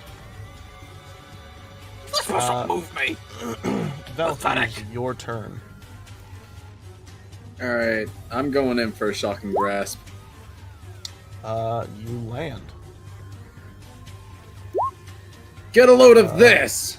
You watch as the electricity travels up the scythe and shocks the thing, but somehow it is still alive. And before we continue, we are going to swiftly move back to the Gerudo Town zone. As we look at Tungten, after having just punched into this creature, I now get to give Tungten the good news. Because you were stealthy, that was a surprise attack. Means you get to go again. Ooh. Ooh. Lucky me. I'm going to wail on him again with both of my attacks. Hold on that. Yeah, unfortunately the first one does miss. The second one hits. And you kill this thing. It immediately falls over after being splayed by your attack. And is considered dead. The creature on the other side immediately turns around and sees what you're doing and kind of hisses. And while that happens, Aki, it is your turn. Sweet. We will go here. All right. And I will pull out my radiant bow. Do it. Bow of light. Here we go. Kapow. Oh my god. Okay. Do you... Like, have you ever hit with your ranged attacks? I'm starting to wonder. Yeah, I think it was like, what, like episode 2 or something? I think I managed to hit something. Maybe. Can you roll me again, just out of curiosity? Yeah, no problem. Bow of light! Oh my god. There it is. That would have hit. Yeah. You know what's funny is that's the exact same number as your... If you had, Oh, wait. Oh, wait. Technically, it's not their turn yet. Believe it or not, you would also have a sneak attack, I believe, because it would be your guys' turn as a sneak attack action. Oh. So you would actually get the 15. Yay! For once you hit actually get to something land your arrow. Gray arrow. Watch it roll like 2 damage. Sniper finally hits. There you go. It's awesome. Oh my god. That's really good. Hey, buddy, old pal. Let me check something real fast. Yeah, okay. Your arrow pierces right through this thing, and it now has, like, most of its body gone, but is somehow still alive. But it glows with that same light of radiant damage, or holy damage in this sense.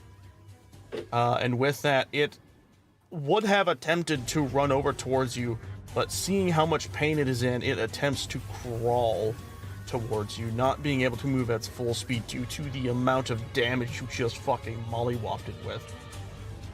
But as you do this, you hear more skittering coming from the left as another one juts out of the corner and starts to bum rush towards Tungten. It stops right there, unable to get directly to him, using its full action to dash. And while that appears, we will actually move back over to the Forest of Nightmares, as you two are very effectively handling this imp Poe. Now, Valk, it is your turn. Is it Burbo's turn? I think it's. I just went. No, Valk just did a thing. No, it's Burbo's turn. What? Yeah, I just forgot to move the little thing down. He just used Oh, lightning, yeah. and then it was Tungten and Naki's turn. So, Yeah. do it, buddy. Little you got for shit! You hit, and no matter what damage you deal, it kills it. How do you do this? Come in here, hurting my friend, dancing around us, little shit! Squashes it. All right, you bring Straight your down. hammer You bring your hammer down straight from the top of its head all the way down to its lantern, and the moment the lantern gets impacted, it careens and squishes it, and then with a loud explosion of metal, bang, and then you see this sudden blue mystical magic swoosh all around you guys, and you feel interesting. Oh, I'm stretching. We're stretching now. As this creature is slain, Hydrate. Thank you. this magic that washes over you feels almost like your energy is returning. And as you look at yourselves, you notice that there is a physicality to you guys once more. And then you feel the bag behind you, Velka, lighten. And you look back and you see that some of the spirits are gone. What the? Where did they go? Oh! It killed them! We were too late, Val! I try to sense and see if I can figure out what's going on based on any type of mystical residue or anything. Yeah. It does not feel like they were destroyed. The magic that is there, that you feel around them, feels almost as if it has just left. Which is interesting, because how do they leave this place? I want you to roll me an intelligence check.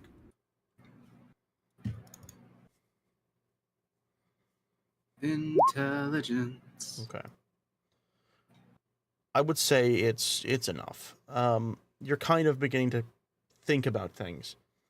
And you remember that at the bottom of that Poe was this lantern that seemed to wield a similar glowing flame that was in your bag. And in your mind, you're thinking, what if they were connected? And killing this creature freed the souls that were lost in this place. And so they Okay. didn't need to stay here. Barbo. Barbo! I don't think they're dead. Why? Okay, I'm getting some ideas here. What if, hear me out, whatever that thing was that we just killed was something keeping them tethered here, and they just went back to the actual world?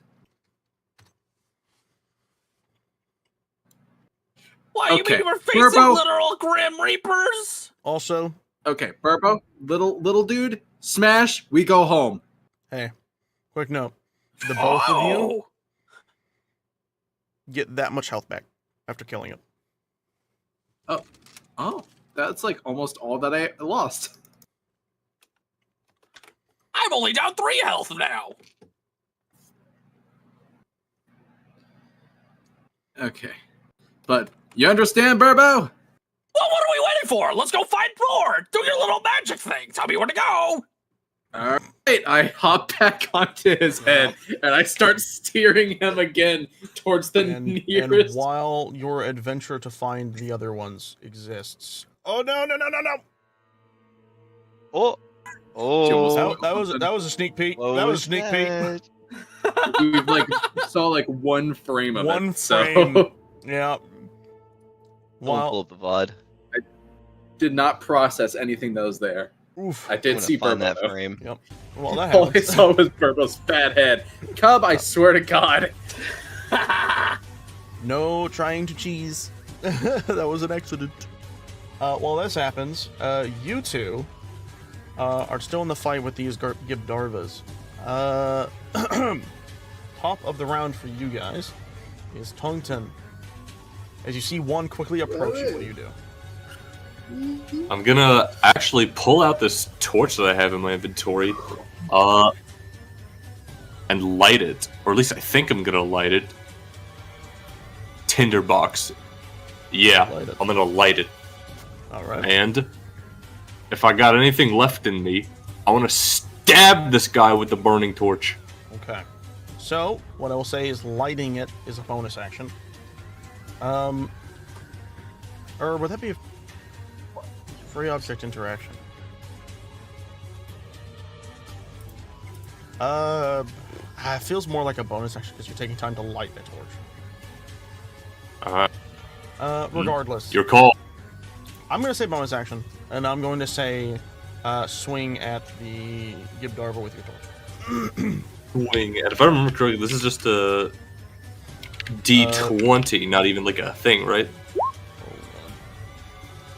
Well, even if it wasn't, it was going to be something plus your bonuses of whatever. You still hit regardless. That's a good 20.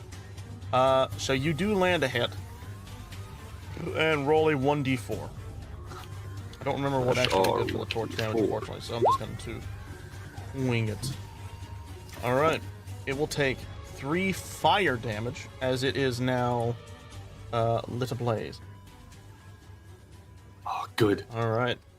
As it catches fire as you swing this thing down upon it. And you hear it screech in pain as this happens. And while that happens, Aki, you see that one that you had attacked nearly dead and the one next to Tungten injured but on fire. What do you do? I guess I'll try to go for the one that's nearly dead. When I shot before. We'll just do another bow of light. You hit? Oh! Nice! Much better. No matter what damage you do, you kill this thing. It immediately falls over and dies. The effects immediately dissipating from it as its corpse is eviscerated with the radiant light of your attack. Alright. With that, the creature next to you, Tungten, is going to attempt to bite at thine toesies. In anger. Toes? No. Miss. Literally no. Yeah. With that, Tungten, is your turn again. With my free hand, I'm not letting go of this torch in case any of the freaks of nature. I will miss, I guess. Yep. Shit, that's all I got then. You can attack again. You have a bonus action. Can? Oh shit. And the backhand. That one hits. Go down, It's please. the full 5 damage. This thing is very injured, but is very clearly still up and at him. Aki! Yes. What you gonna Light a do, bow. boo? Okay, that hits actually. Literally just. Oh, sweet. I doubt you'll never not do enough. So yeah, you kill this thing just like the other one. Describe actually how you kill this thing. This is the last one. I shoot it with the arrow, and the light eviscerates the goo from within. Ooh, nice. So then, yeah, you watch as the arrow pierces, and then like the inside of it almost gets hollowed out with this purging radiant light, and then what remains is almost a perfect carapace of this creature.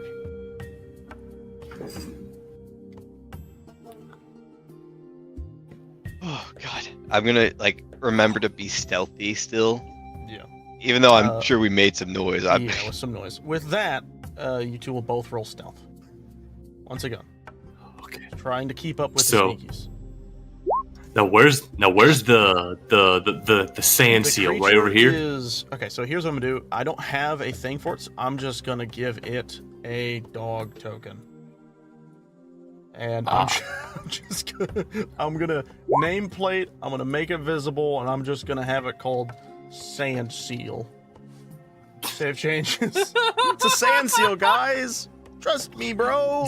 Wow, This is a really what fuzzy an amazing sand seal. sand Yeah. seal. Well, sand seals do have fur. And a mohawk. Oh. Tail and dog ears, apparently. But you all So- see this creature kind of like hurled up into this corner and then kind of looking over at you. And also, if you haven't already, oh dear God, Tungten. Oh dear God. We'll see. We'll see what happens. Roll. But you guys have the ability of moving in this direction. What do you do? What I'm gonna do is I'm gonna put my torch out, put it back in my pocket, because it feels safe, and I actually want to carefully approach this little creature and say, "Hey, little guy, Yeah, we beat up the bad guys for you. You're not aggressive or nothing, are you? He looks over at you, and he just kind of looks at you very shyly with like one flipper over his head, and he kind of like slowly lowers it down to look at you, and all you hear is more.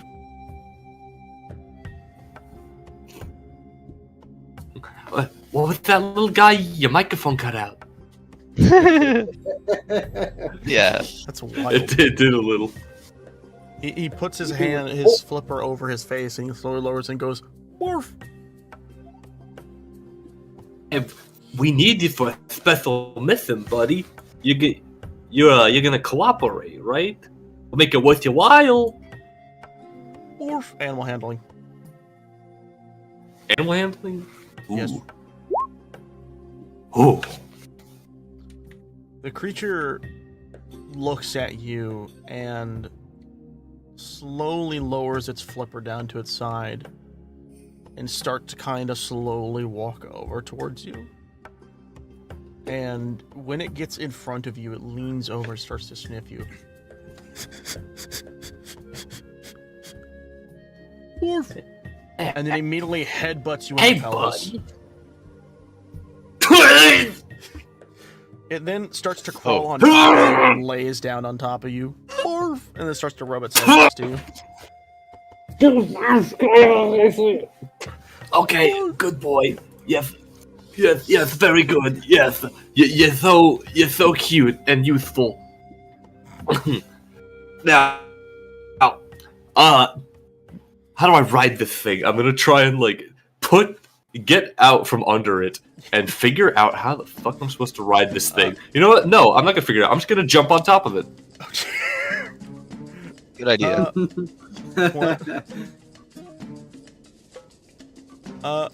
So,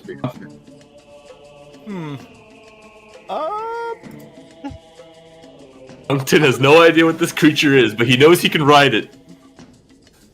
I'm gonna do this real quick. That's not how you type that. I don't know how I got R and S confused. What is fuck? I'm stupid. Give me a moment. I'm having a brain. Oh, Okay. the moment you jump on it, it goes confused. and then lurches back and falls on its back in fear of you suddenly jumping on it and lands back on top of you. And you take 4 damage as its weight slams you to the ground.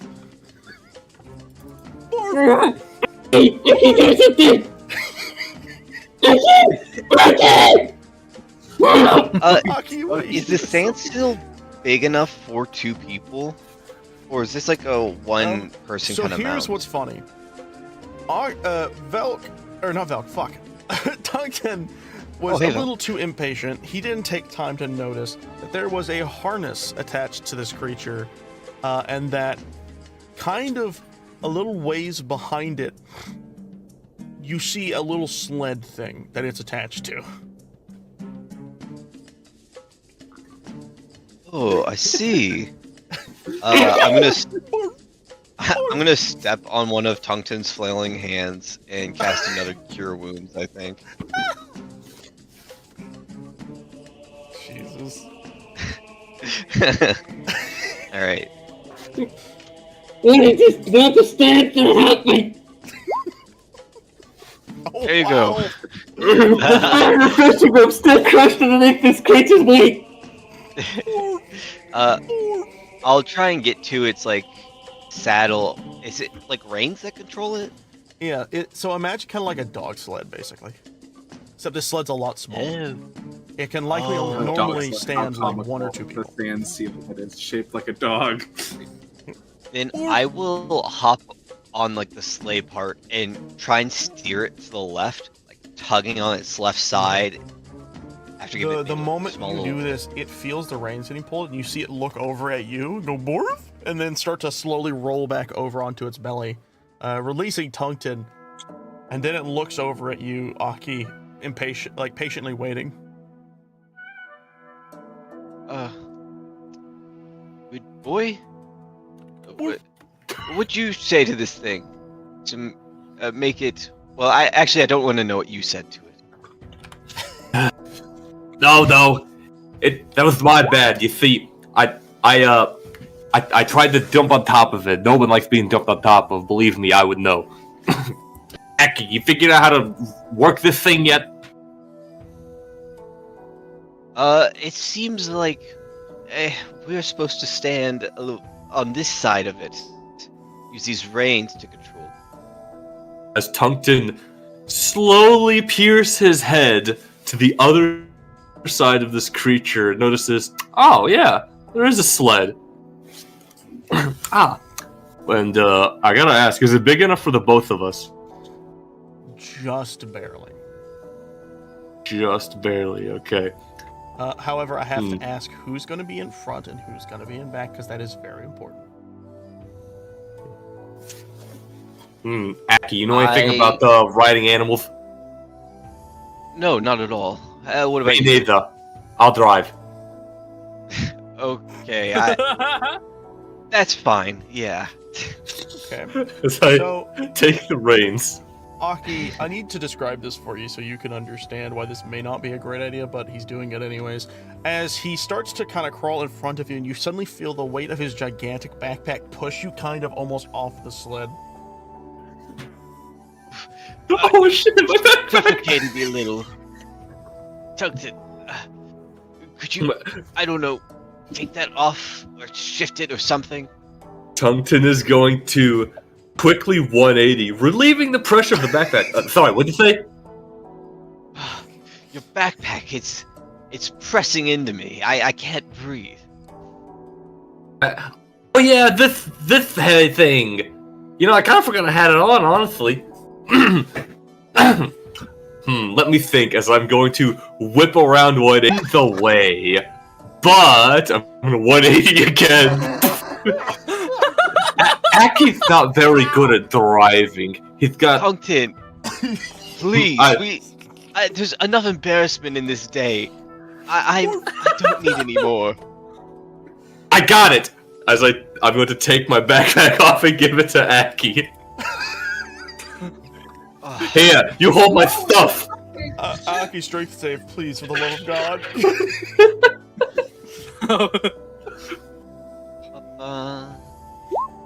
Damn. Okay, it is heavy. The fact that this guy has been able to carry this is impressive. However, you've been kind of doing a little bit of squats and a little bit of, like, you know, push-ups here and there. No one's been able to notice because you do it in the water. You actually are able to hold on to his backpack, but it is very uncomfortable because it is not you-sized, it is magma-sized. Can I hook it onto the sleigh?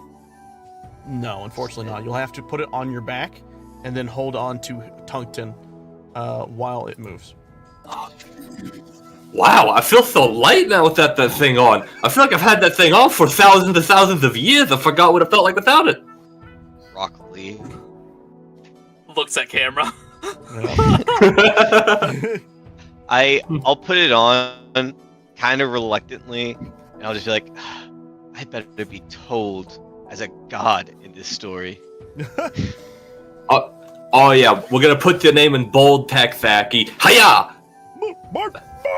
And then immediately, very unexpectedly, it just zooms off and then out of the way. Just oh my God! Off into the desert. We move back to our Quality of your friends microphone here. dropped in such a comedic way. As you two have been following the magics of Valk throughout the place, and you know you are nearing another Poe. But what's interesting is it doesn't feel like it's just one. And off in the distance, you notice once again 2 of these glowing lights. So, hey, Valk, Stop! how are you? How are you steering while holding the bag at the same time? I said stop! It's just fucking grab his hair and yank backwards.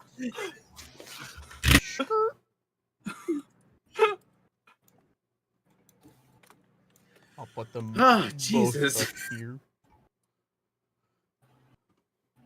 I tied it in a bundle in my cape. Now calm down. Look, I gesture to the glow in the distance. Now, Burbo, here's the plan. You ready? Beat them up! He runs straight towards them. Oh, All right. all right. With that, I guess we're just gonna go straight back into it. Oh god. As the creatures suddenly look over towards you in a surprise as boom, boom, boom, boom, boom. You can go to pee. It's going to be a little bit for this one. As you guys thunder forward, and I will say you get to about right here before we have to do turn order. So you guys can actually re-roll your initiative. Stop. I was moving right here for a reason. All right. I'm definitely going first. Whoa, Belk! Damn. I'm on your shoulder, remember? I can just hop off. Damn. All right. Wow. As one of the Poes immediately sees you all and rushes directly towards Burbo. And with its scythe raised, it goes in straight for a swipe. Are you ready, Burbo? I guess. 15. Does that hit? Hold on. That does. It does. Okay. Ah! At this point, your rage would have fallen off. However, you do not seem to suffer from exhaustion. It seems that you are not impaired by the physical limitations of your body, but some of your, in the case of Vel, spiritual things are.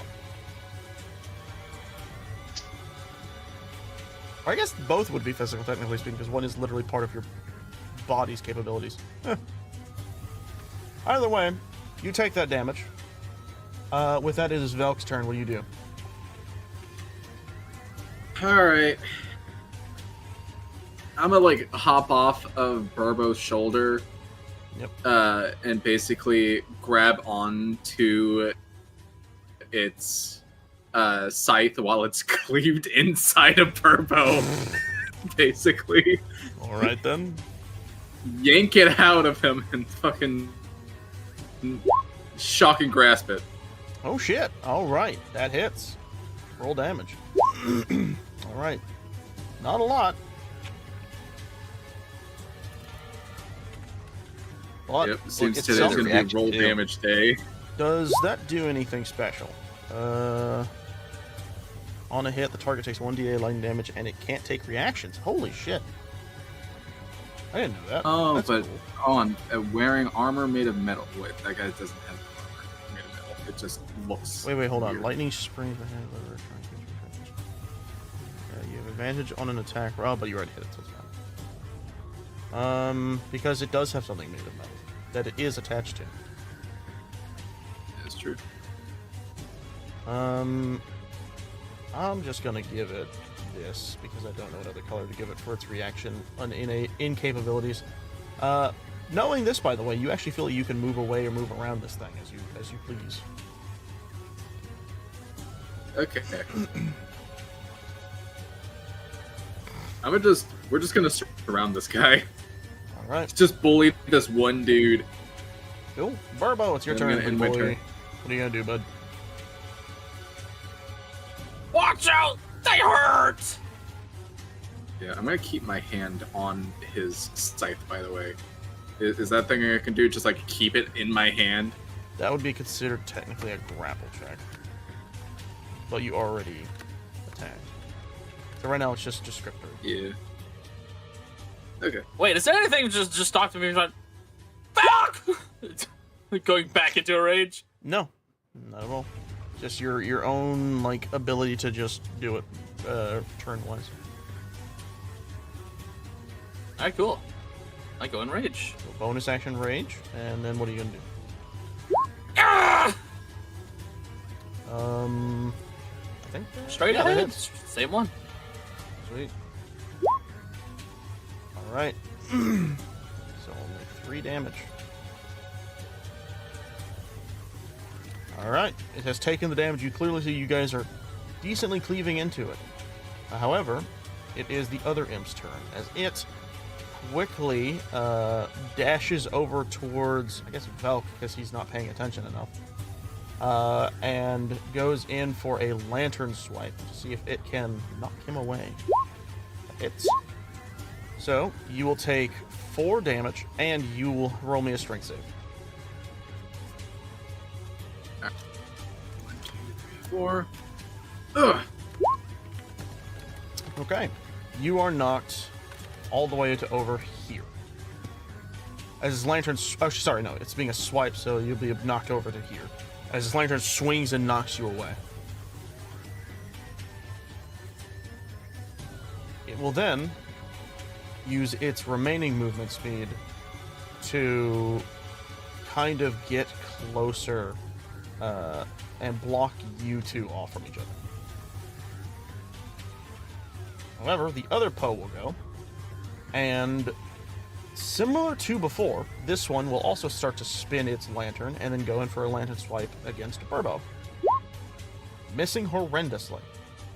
Ah! Valk, That's your what turn. you get! Now it's my turn. Yep. Alright, I'm gonna grab this. I'm gonna. Hold on, am I like aesthetically still holding on to this guy's scythe, or was I knocked away enough No, to you would have lose been my knocked away from it. Yeah, okay. I'm just gonna go in. I'm just gonna shock and grasp anyway. Just gonna hit. That hits. Which one are you shocking? The same one or another one? Same one. All right, it takes the damage. My God, but can I not get above a 3 today I for don't know. damage? Your rolls have not been great with Valk. Let me take a look at something real fast. As I scroll back up to shock and grasp. Till the start of its next turn. So it has reached its turn, so it will have back its reactions. Oh, but you just hit it again. I'm stupid. Never mind. Regardless, do you want to move, if any at all? Might as well like step a little bit closer to Burbo. Yeah, that's fine. Burbo, it's your turn. You want to see how you actually hit? You see, you set this up perfectly for me. This is how you do it. Oh dear. Rock and roll! Alright. Let me see here. Impo, both of them need to make a dexterity save. With 12. Bam. Bam. The Poes immediately float up and above you as you roll on by, taking no damage. What? Also, don't you have to move the full 40 feet? Oh, I think I do. He does. Which means If I move him back here, and then we move him in a straight line, he's over here now. Would you say that's an attack? Yes. Alright, cool, I do it again. Huh. You know what? I kind of I like won't expect that. this! I don't, I normally probably just, wouldn't like, have done it, but I grabs guess it into the goes with the ground. frenzy thing pretty well.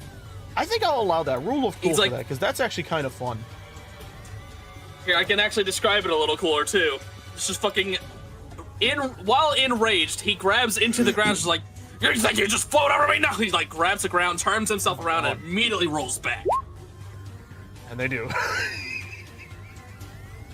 But at least get back where you were just at. That's actually...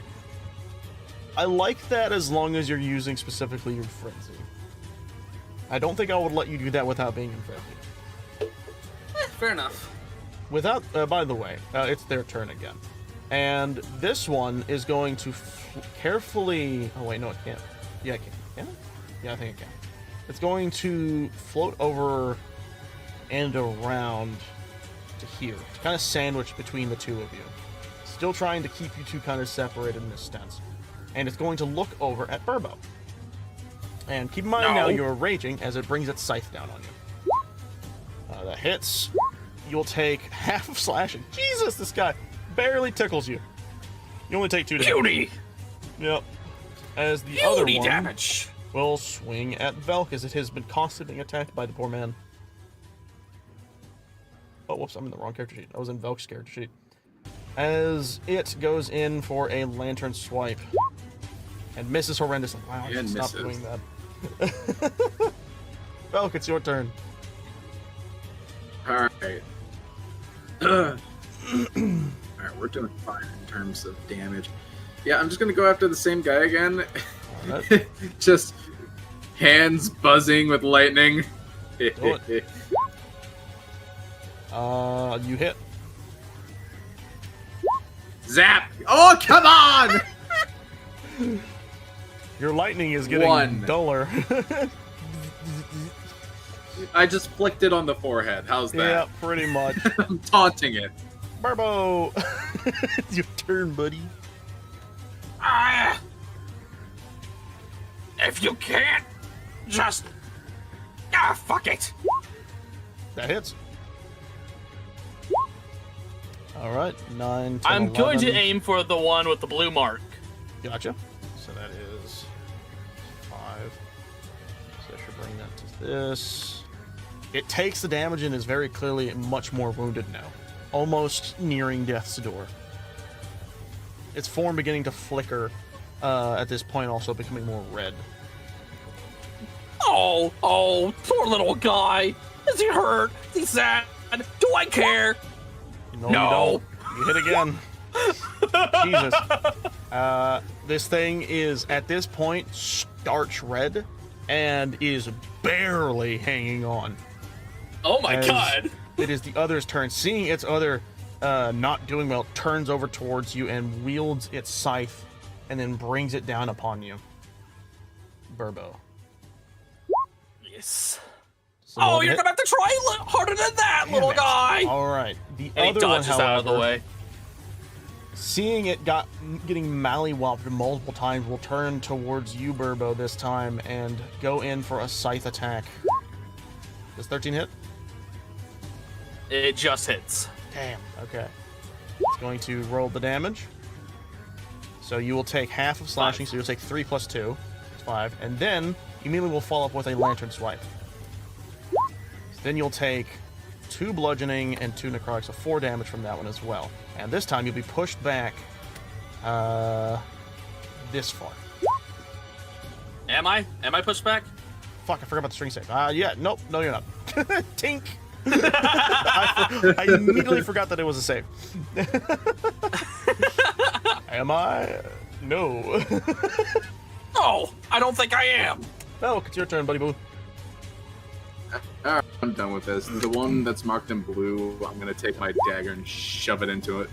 And you do. And no matter how much damage you do, literally no matter, you will kill it. As you immediately stab it into its core and then bring the dagger down, splitting this almost yarn-like body in half as the stuffing bursts into flame and the lantern falls onto the ground and cracks open. And then you see the spirits within it float up and then disperse in a similar explosion of magic. And once again, the bag behind you begins to lessen in size, and your forms become more and more solid. You feel like you are closer to what you need. You only need maybe one more Poe. And while that happens, It's working, Burbo. there it is. Oof. We are number 1. Are going to switch perspective back over to the world map. As we go look at our 2 adventurers, Tungten, who is right here, and Aki, who is right here, sitting on top of the dog-like creature. You guys know, I'm going to just do this so I don't have to do anything. Focus me. You guys know that you need to head directly southwest, directly southwest from where you're at right now.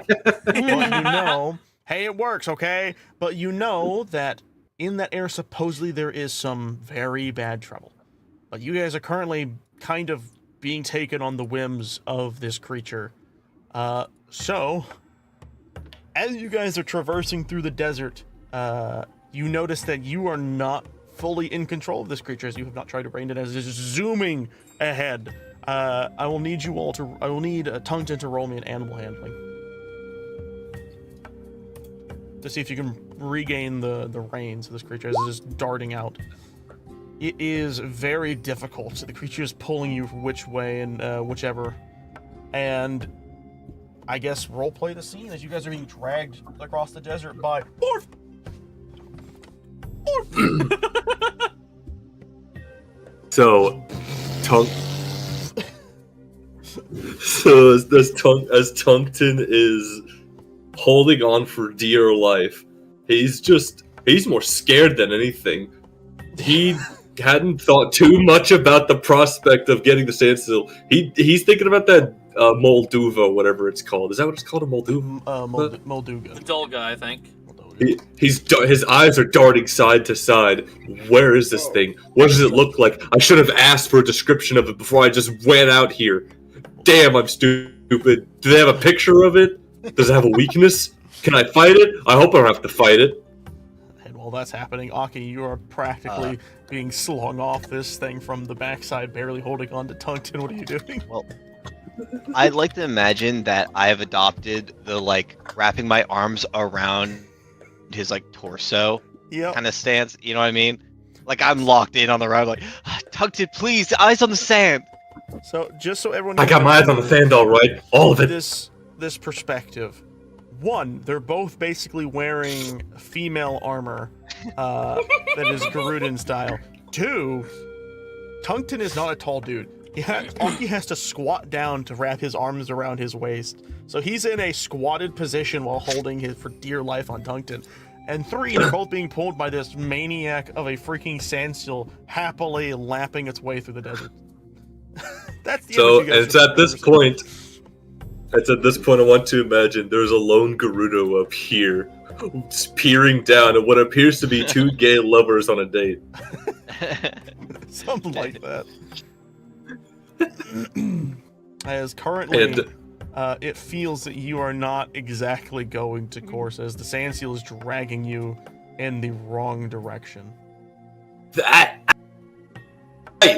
I know I don't want to go near the Molduva either, but we gotta go. Never eat Thoggy. Why that way? I said, hey-ya! That way! Trolling it or not. And immediately you feel this thing not stop, but slide, and then turn around and head in a proper direction as it starts to head its way across the desert, quickly fixing course, but slinging you both almost off of its sled as it darts and dashes very rapidly away. And yes, good, fast as you can. About right here, I want you both to roll me a perception check. Oh. Perception. Damn, good. Okay. The both of you are kind of like looking around, worried for the thing that you are to fear in this desert. And that is when on the far left side of you, Aki, you spot this almost, it kind of looks like a sinking sand like whirlpool. And around it you see this gigantic spiny fin circling it, not seemingly paying attention to you. And while you notice this, Tungton, on the far right, you see drilling its way through the desert, a similar fin, not seemingly noticing you, but circling its own little area. What do you two do? So, it sounds like if it's to the right, never eat. Left, right.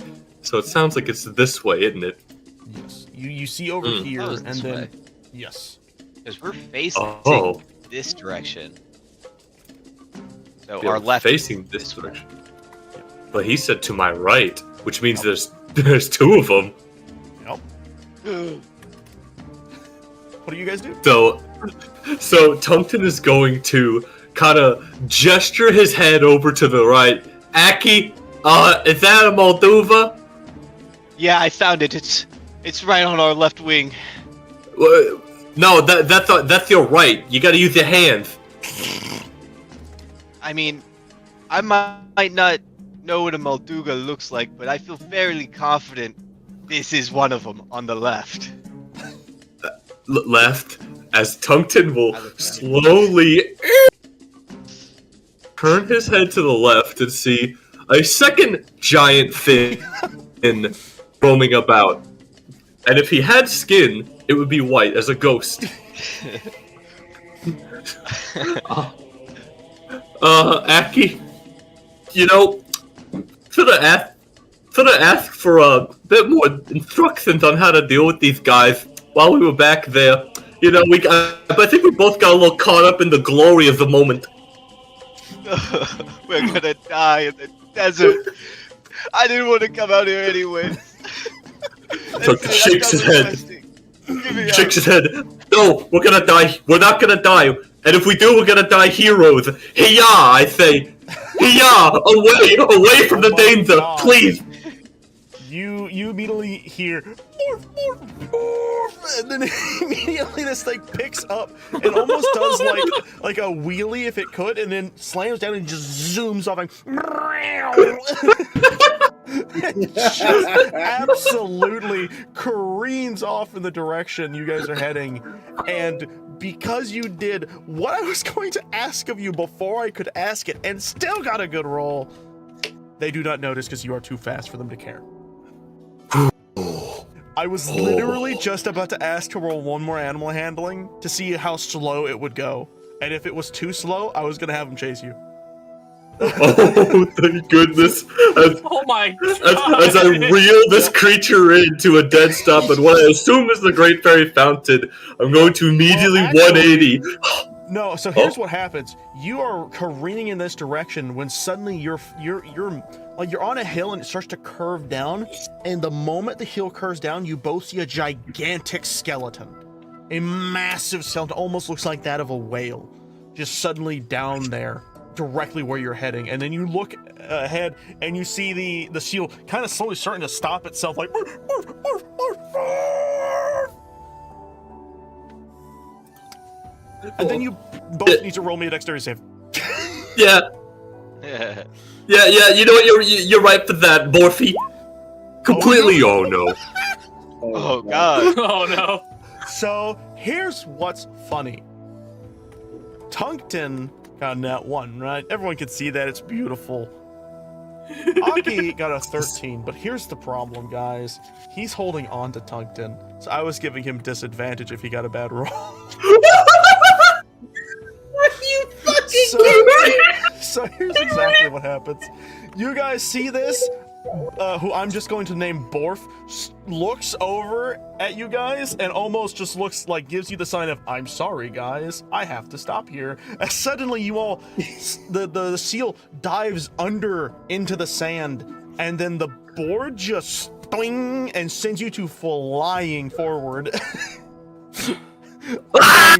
As you both land smack dab on the two, instead of going directly in between the rib cage of this creature, you both smack dab into two ribs perfectly, like a cartoon.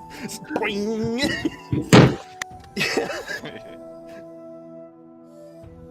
You know what? Oh my god. Oh my fuck. That's not damage, is it? Tell me that's not damage. That is. Fuck! Oh my god! You guys got that words, of course that's damage. What are you on about? The duality of man! Aki! I'm huddling on myself, just like healing myself. It's for me. It's for me. I'm sorry. You have to die. I'm sorry. As Tungsten is peeling down from the rib cage, peeling off, falling onto his back, lands again, thrown into the sand. Yeah, thanks, buddy. You're a real hero. I hope they write your name in bold text. I hope they write my name in bold text on my tombstone! You guys can't do this to me. I'm dying. My congestion is killing me. It seems Tungsten broke some ribs on the giant rib. Yeah. And as you guys finally reach this zone, do you have anything else you want to do, Tungsten, before we zip over to the next perspective? Yes, I Oh, do. fucking snowing Keep- again. Yay! For me, For me. and after getting a little bit of clarity, I will also heal Tungsten. Okay, thank the Lord. You know, I was hard. about to say, if you don't heal me, I'm gonna tell Nehru about this getup. I would never leave you behind. The person that holds my secrets.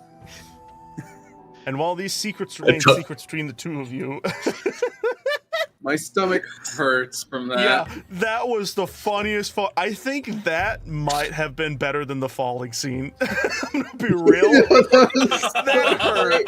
I was hurting laughing from that. I'm gonna write that down. By the way, I'm timestamping that shit. Yeah, 2 that hours one and needs 20 to be minutes. Remembered. All right, and while that's shit, happening, dude. let's just quickly, you know. Kill this broken thing. ribs. Vel, Ah. it is your turn.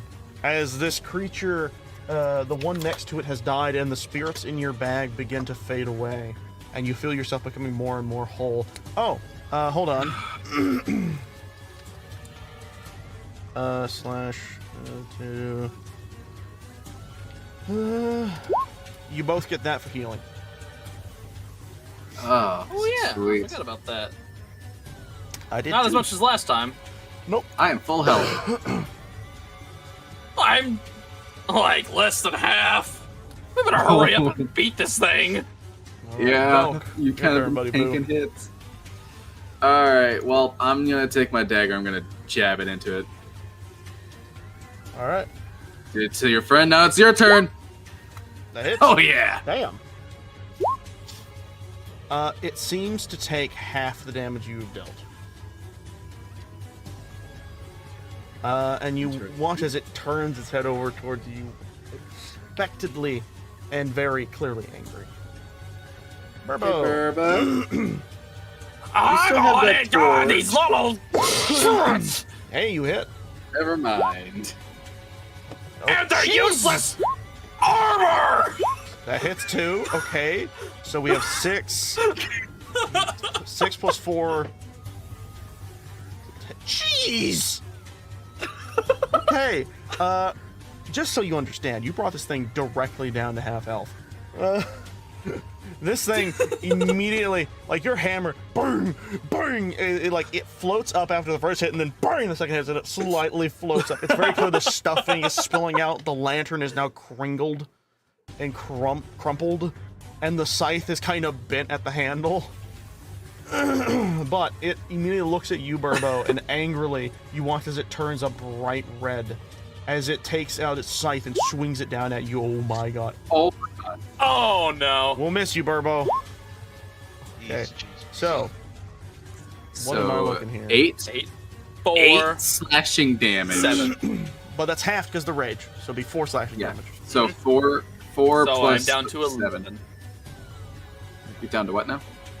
11. You're down to 11 HP? Jeez. Yep. Oh shit. So is this the part where I say it's not done?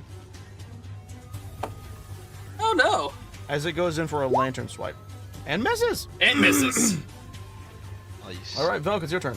Me saying get that scared. Burbo is Ha. on the verge of dying here. He's very clearly hurt bad.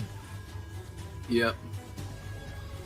I'm gonna do this. I'm gonna create an illusion of Burbo, Oh. like right next to him. Oh shit. To confuse it? Yeah, to confuse it, so there's a chance that it just attacks the fucking illusion. Ah. There is one tiny problem with that. Huh. It must be no larger than 5 foot cube. I'm a bit bigger than that. He is bigger than that. I did not read that. Hey, part. could you remind the crowd how tall your character is real quick while I take a sip of my water? Let me look it up.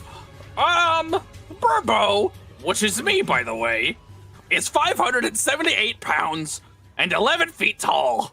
Yep. Hey, real quick, what's your character's AC? My AC? Yeah, your That's AC. a 13. What's your dex modifier?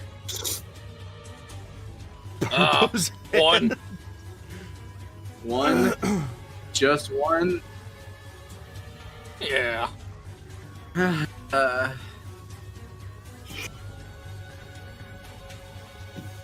He's a barbarian. I know. I'm trying to contemplate whether it's worth doing this or not. What are you trying to do? I was thinking about possibly doing this spell, but it would only make his AC a 14 compared to his 13. His unarmor resistance is like pretty good, I believe. Right? He does. Let me see what his stuff is at. So his AC currently is 13. And he has... Let's see, where is it? Unarmored Just a defense. 13? It's 10 plus your dexterity plus your con. So his dexterity is 1 and his con is 2. Wait, plus So the it's just a con? I 13 don't for- see that in the thing. That's for him. He has unarmored defense. So yours, your AC becomes 13 plus your dex. So just bring it up by 1 point. Yeah. Because I believe Mage Armor replaces your bonuses. I don't know if it stacks on top.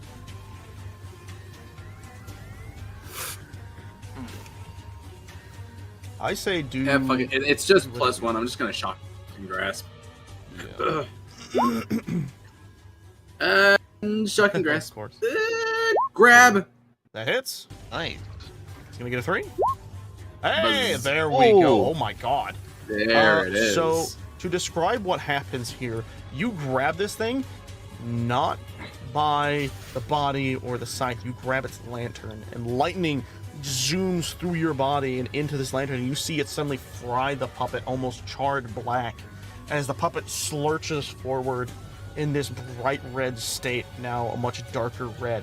This very clearly did a lot of damage. It has 1 health Wait. left. Burbo, aim for the lantern! I back up and let me go with the lantern so that way he can swing at Huh? it. The lantern? Yeah! The lantern! Smash it! Unfortunately, that... Wait! No. No, okay, yeah, that misses, unfortunately. You swing, and quickly the Do you thing... not have reckless? Reckless is something he has to do beforehand. He has to state it beforehand. Oh, okay. Yeah, it's not something that just stays because of rage, unfortunately.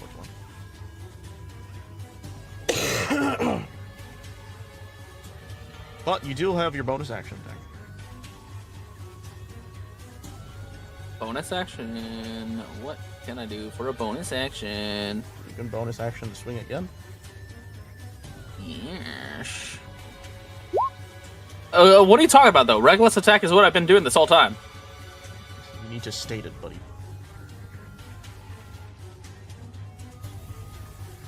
But anyways, Hiya! that one hits. How do you do this? For the lantern, you say? Okay!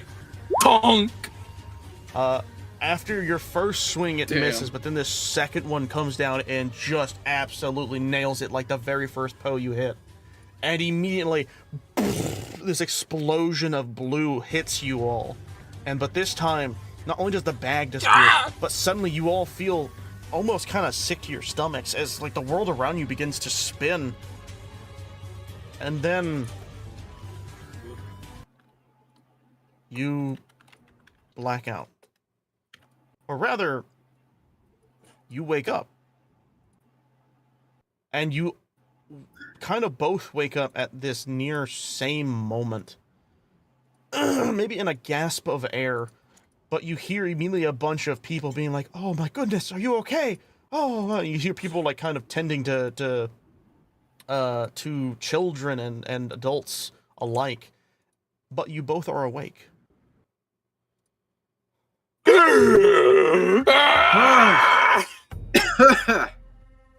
Oh, also, you both have a long We're rest, back. by the way.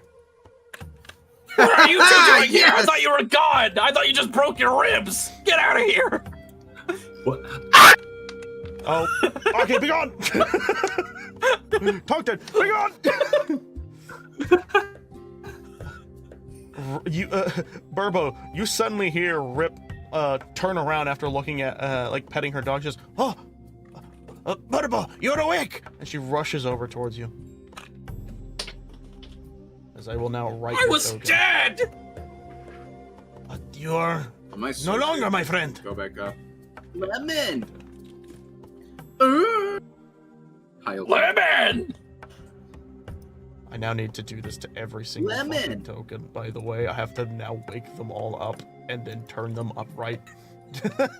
Individually. Yes. So while you guys are role-playing, continue.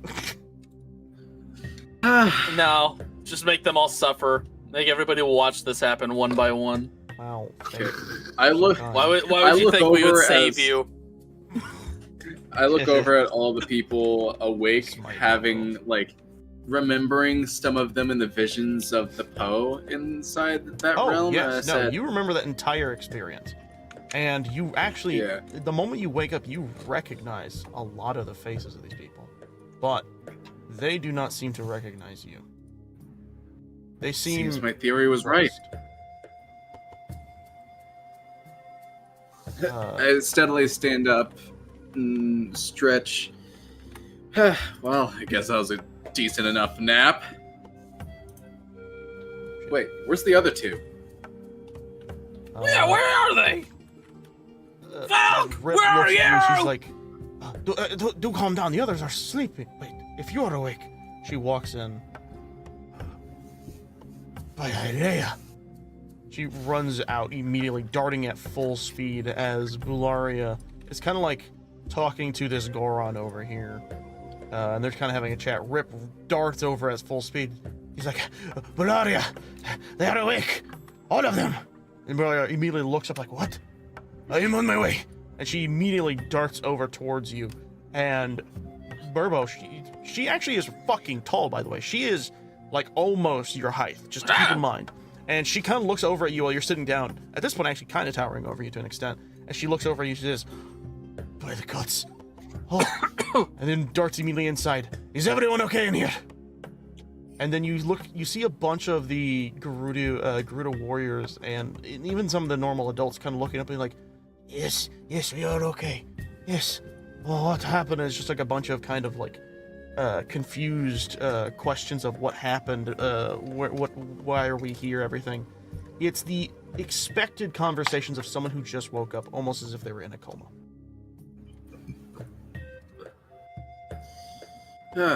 Man, glad I was right about that. Okay, Burbo. I start making my way past. Right here, bud. Before you were able to fully make it out, Bularia catches your arm with her hand. She says, hold on. What happened? You all were out for hours, almost a full day. Almost a full day? Well, guess that makes sense. That's about how long we were in that weird world. What do you mean, weird world? Were you all put in some kind of curse or something? Yeah, as soon as we passed out, we woke up in this weird, distorted forest. Everything had a hue of red, and the moon was creepy. Either way, while I was wandering around, I managed to find what I assume is all of them. I point at the crowd as like these little spirit things. I grabbed them and took them with me so they wouldn't get corrupted. And then we took out whatever was keeping us there, and then we woke up. This is wonderful news. You're, hold on. She lets go of your arm. Let's take this out here to your friend. And she walks over towards Burbo. Big boy, stand up on your feet. Ah! Okay. It was Sorry, by the great. way, my He throat's smashed that dry. person like a pro. But Say, is that other Goron awake? Do they still have rock roast? I do not know for certain, but hold on. Before you head off to eat or anything, I must give you the situation. Your two friends, Tungsten and Aki, have both left to the town to collect a sand seal, but I imagine by now they probably are halfway through the desert or possibly where they need to be by now. Oh, Okay. Okay. And where is it that they are trying to get to? They are trying to figure out what is happening with all this malice in this area. So they are heading to the only person who likely will know the answer. They're heading to the Great Fairy Fountain, due southwest of here. But, I imagine you will not be able to catch up to them, so it is probably best for you all to stay here until they return. But I have to admit, you all look like you are well rested. Yep. a little bit. I do not know truly of the incident that had occurred to you there, but it looks like you all are in good spirits. That is reassuring. Alea may actually be with you all. Princess definitely had a good choice of heroes. This is for sure. And with that, she kind of like turns and looks around. I will tend to the others on the inside. You take time to yourselves. Waken up.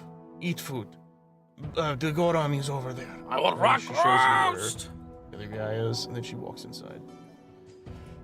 Well, I guess all that's left to do now is just to wait here. And off he goes.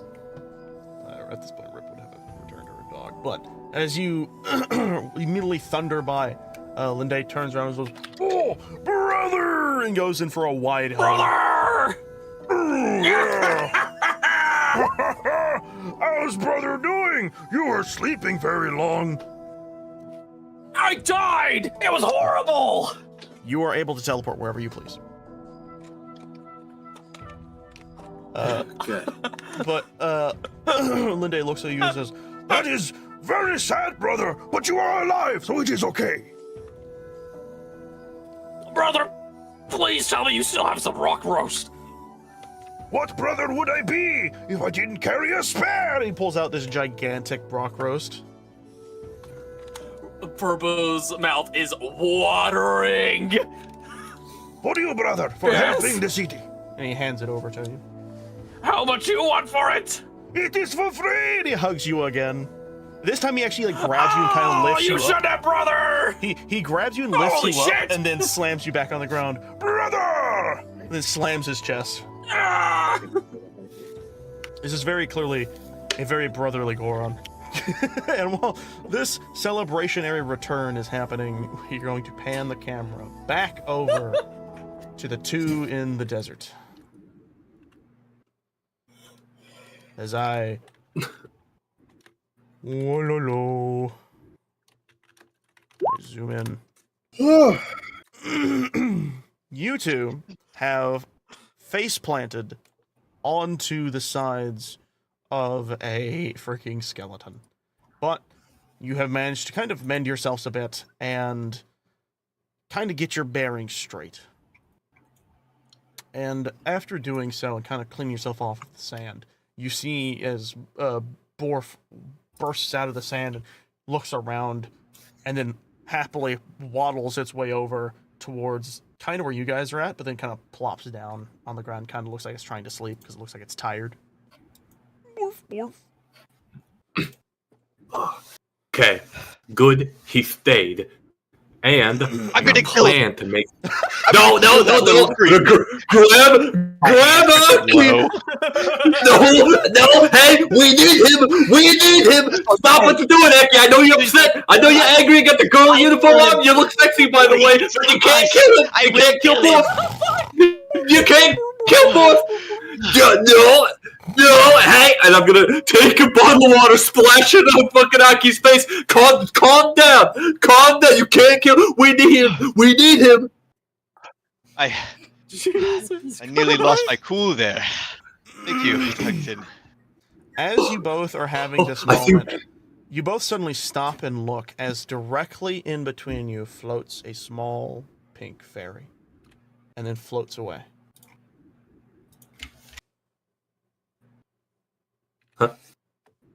And then immediately it turning around, you see a gigantic, almost like a flower, a gigantic flower display with this small ring of water in the middle and this almost stone pathway that leads directly up to it. and this one is really big. Like, if you think of like a hot, like one of those like hot tub jacuzzis, bigger than those. Whoa. So, this is where the fairy lived, huh? So, was that the Great Fairy? Little pink one? So, the lady said to give her things, and she wasn't quite clear about what things to give her. I'm going to walk up the path to the flower and stand where what I can only assume is the place I need to be standing. You stand at this precipice of a pool, kind of shimmering, very, very cleanly, like almost like obscenely clean. But when you look into it, you can't see a bottom. But as you're staring, suddenly you hear a voice. The both of you hear a voice behind, or all around you. And I realize I don't have a voice thing for this. I totally should have prepared a voice changer for this. But I'm going to just reuse one, I think. Big bad. I think. Yeah. We're gonna use the light spirit one. Heroes who travel to my flower, my beautiful fountain, must offer me rupees to gain my accessibilities. As Tungsten feels his very heavy pockets, he can't help but think to himself, a blessing for such a simple puzzle? Or a greedy bastard wanting my money. My hard-earned, hard-dug money. Composes himself. How many? The voice echoes around you. A small loan of 1,000 rupees will suffice. For the good of the people. Are you being stingy now? In front of the Great Fairy? There's daggers at Aki. Not a word, but... Okay. Aki, can you spare 500 rupees for the cause? Yeah, I could spare 500 rupees. I'll toss it in. I'll also toss in my 500. Not happily. Kind of mean mugged. Suspiciously mean mug for what's happening. As you do this, you throw these bundles of rupees in. Suddenly, the bubble begins to kind of broil and almost boil, in a sense, like bubble ferociously. And as it begins to do this, let me quickly turn something on. A gigantic, absurdly large woman with a very voluptuous form appears sprouting from the waters with a boisterous laugh. Oh, hello! And immediately grabs the both of you in a hug and brings you in. Oh, aren't you just the cutest things? Let mommy kiss.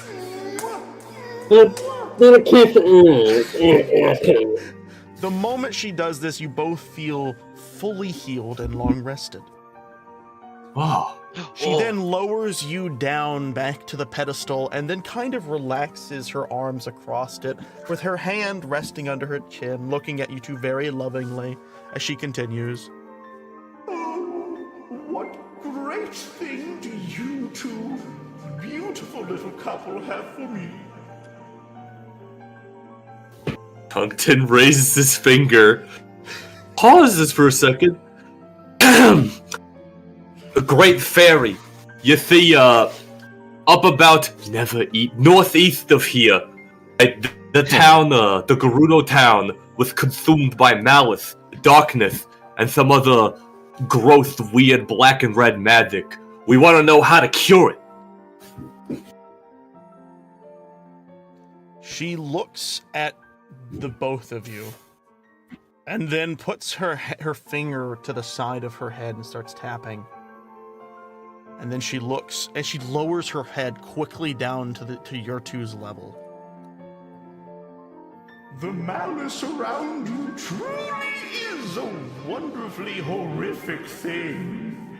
But do not fret, for there is a cure for the one affecting the village and town far that way.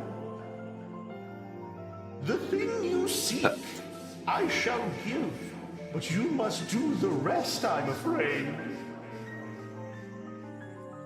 And immediately, she once again lurches both of her arms around the two of you, but this time, not for a kiss. She drags you up and down into the waters with her.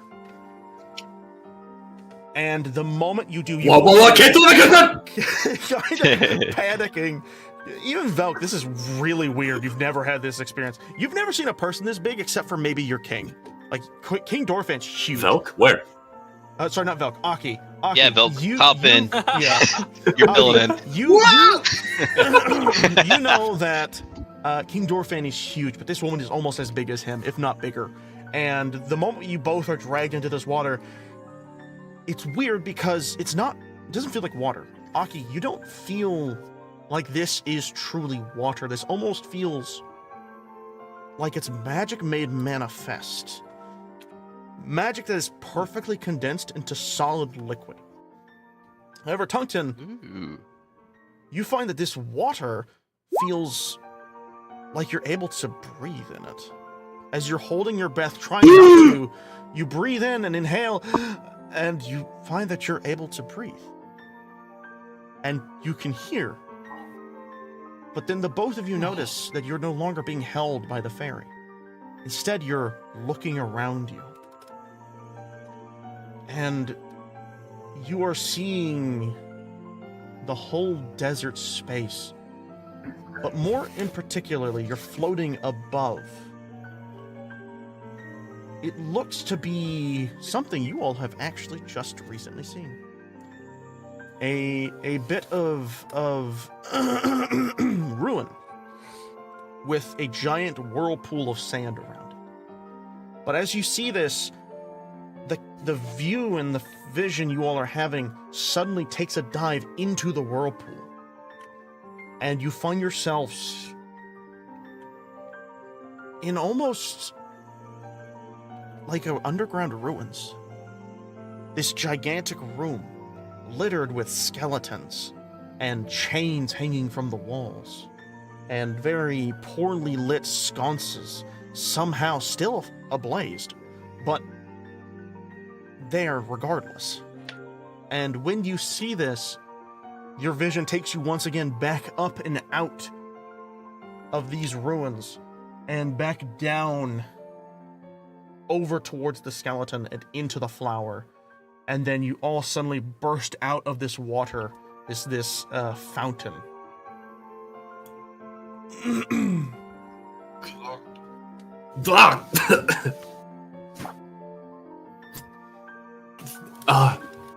Thank you, great fairy, but I must ask, what you just showed us, where was it? I'm not familiar with these lands. You watch as a giant hand with a very long nail bursts through and then touches the tip of your nose very gently. It says, "What you're looking for is a place called the Arbiter's Grounds, my dear. Now go. Your friends are waiting." And her hand goes back into the pot. And then the magic of the area, this sensation of pure just magic begins to kind of fade back into the fountain itself. And at this point, you all will notice that right now there are just a few of these like pink fairies floating around you. And They just seem to be kind of coalescing around the lake, or the fountain, but then slowly kind of drifting away. Not fully leaving, but staying in the area. Hey, it's over already? Well, actually, I guess the both of you have seen this, by the way. I will explain this real fast. Aki and Tungten. Tungten more personally because he had this happen directly to one of his friends in the past. Both of you know these as what are generally called pink fairies, but they have a very unique ability. They allow anyone who wields them to be revived after dying. But they do not come back at full health. If you're going to try and catch one, you will need to use sleight of hand. But you know, funny enough, I splashed Aki with a bottle of water earlier. I put that down in my inventory as empty bottle. Lucky me. I was waiting for that, by the way. Easily enough. You cork off one of the fairies in the bottle, and it kind of gently... It doesn't look freaked out or panicked, it just gently floats inside the bottle. Oh. Aki, you got a bottle? Yeah, well, it's filled, but we can use it, I suppose. And I'll give him this jar of water that I had. Yep. Dump it, catch it. Do it again. Ooh. This secondary fairy immediately dodges and then glistens up and flies away. Then disappears. There's only one fairy left in the area. For the left. Get in the bottle, please. You go to grab it, and it glistens and moves around the bottle and flies away. No! So we got one fairy in the bottle with his knife. Sorry about that, Aki. I couldn't get any more. And you just dumped his water out too. It's fine. I'll use it for something else later, probably. Oh, wait, here.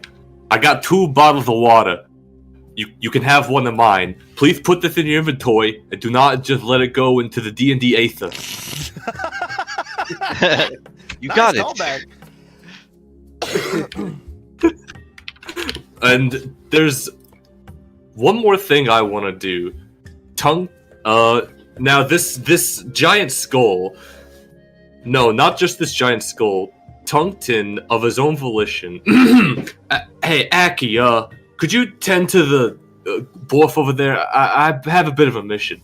Tungten is going to, around the back of the rib cage, whatever this giant thing is, simply find the tallest hill. Just right around here, whether it's on top of the rib cage itself, maybe there's a hill taller. Tungten's going to climb the tallest, closest hill and look this way for a volcano. Perception check. Does he see? Ooh.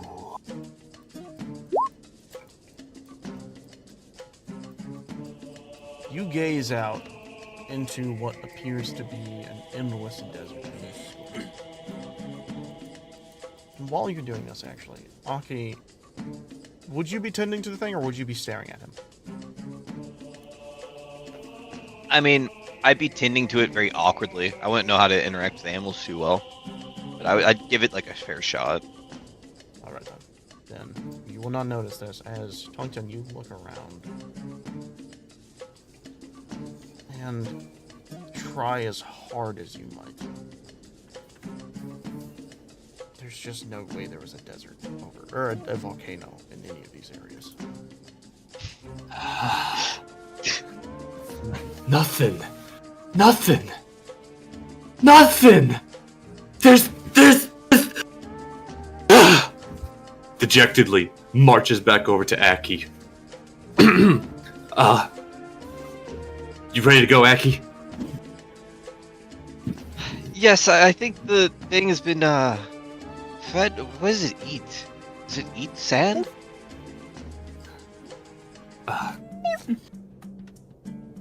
It looks pretty energetic. I'd say we're pretty good to go. Here, I got an idea. Tungten is going to take one of his 6 rations and offer it to Borf. He looks at it, tilts his head to the side, sniffs it, and then eats it in one bite. Like he eats it and like catches a bit of your hand, and then it slides out. Ugh. Okay. Yeah, good. You like that? You got some gusto now, don't you? You got enough energy to evade those Moldovas. Yeah? Right?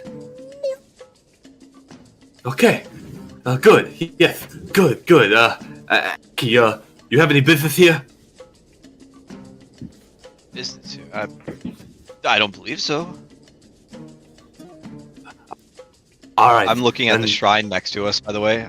No, probably. I don't think so. I was gonna say, I see business there. Wait. Is he horny? Not enough. What? You're too distracted to I'm be going- shrine horny.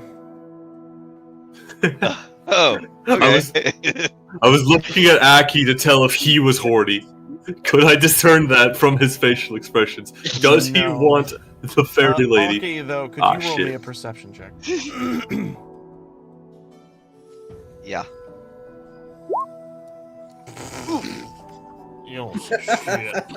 You don't say. Tongton looks great today. As a matter of fact, this is probably the You do best your he's hair. been. It looks kind of. Maybe it's windswept or something. It looks quite nice today. Oh wait, I'm they going wouldn't to be able to open the shrine even if they wanted to. Yeah.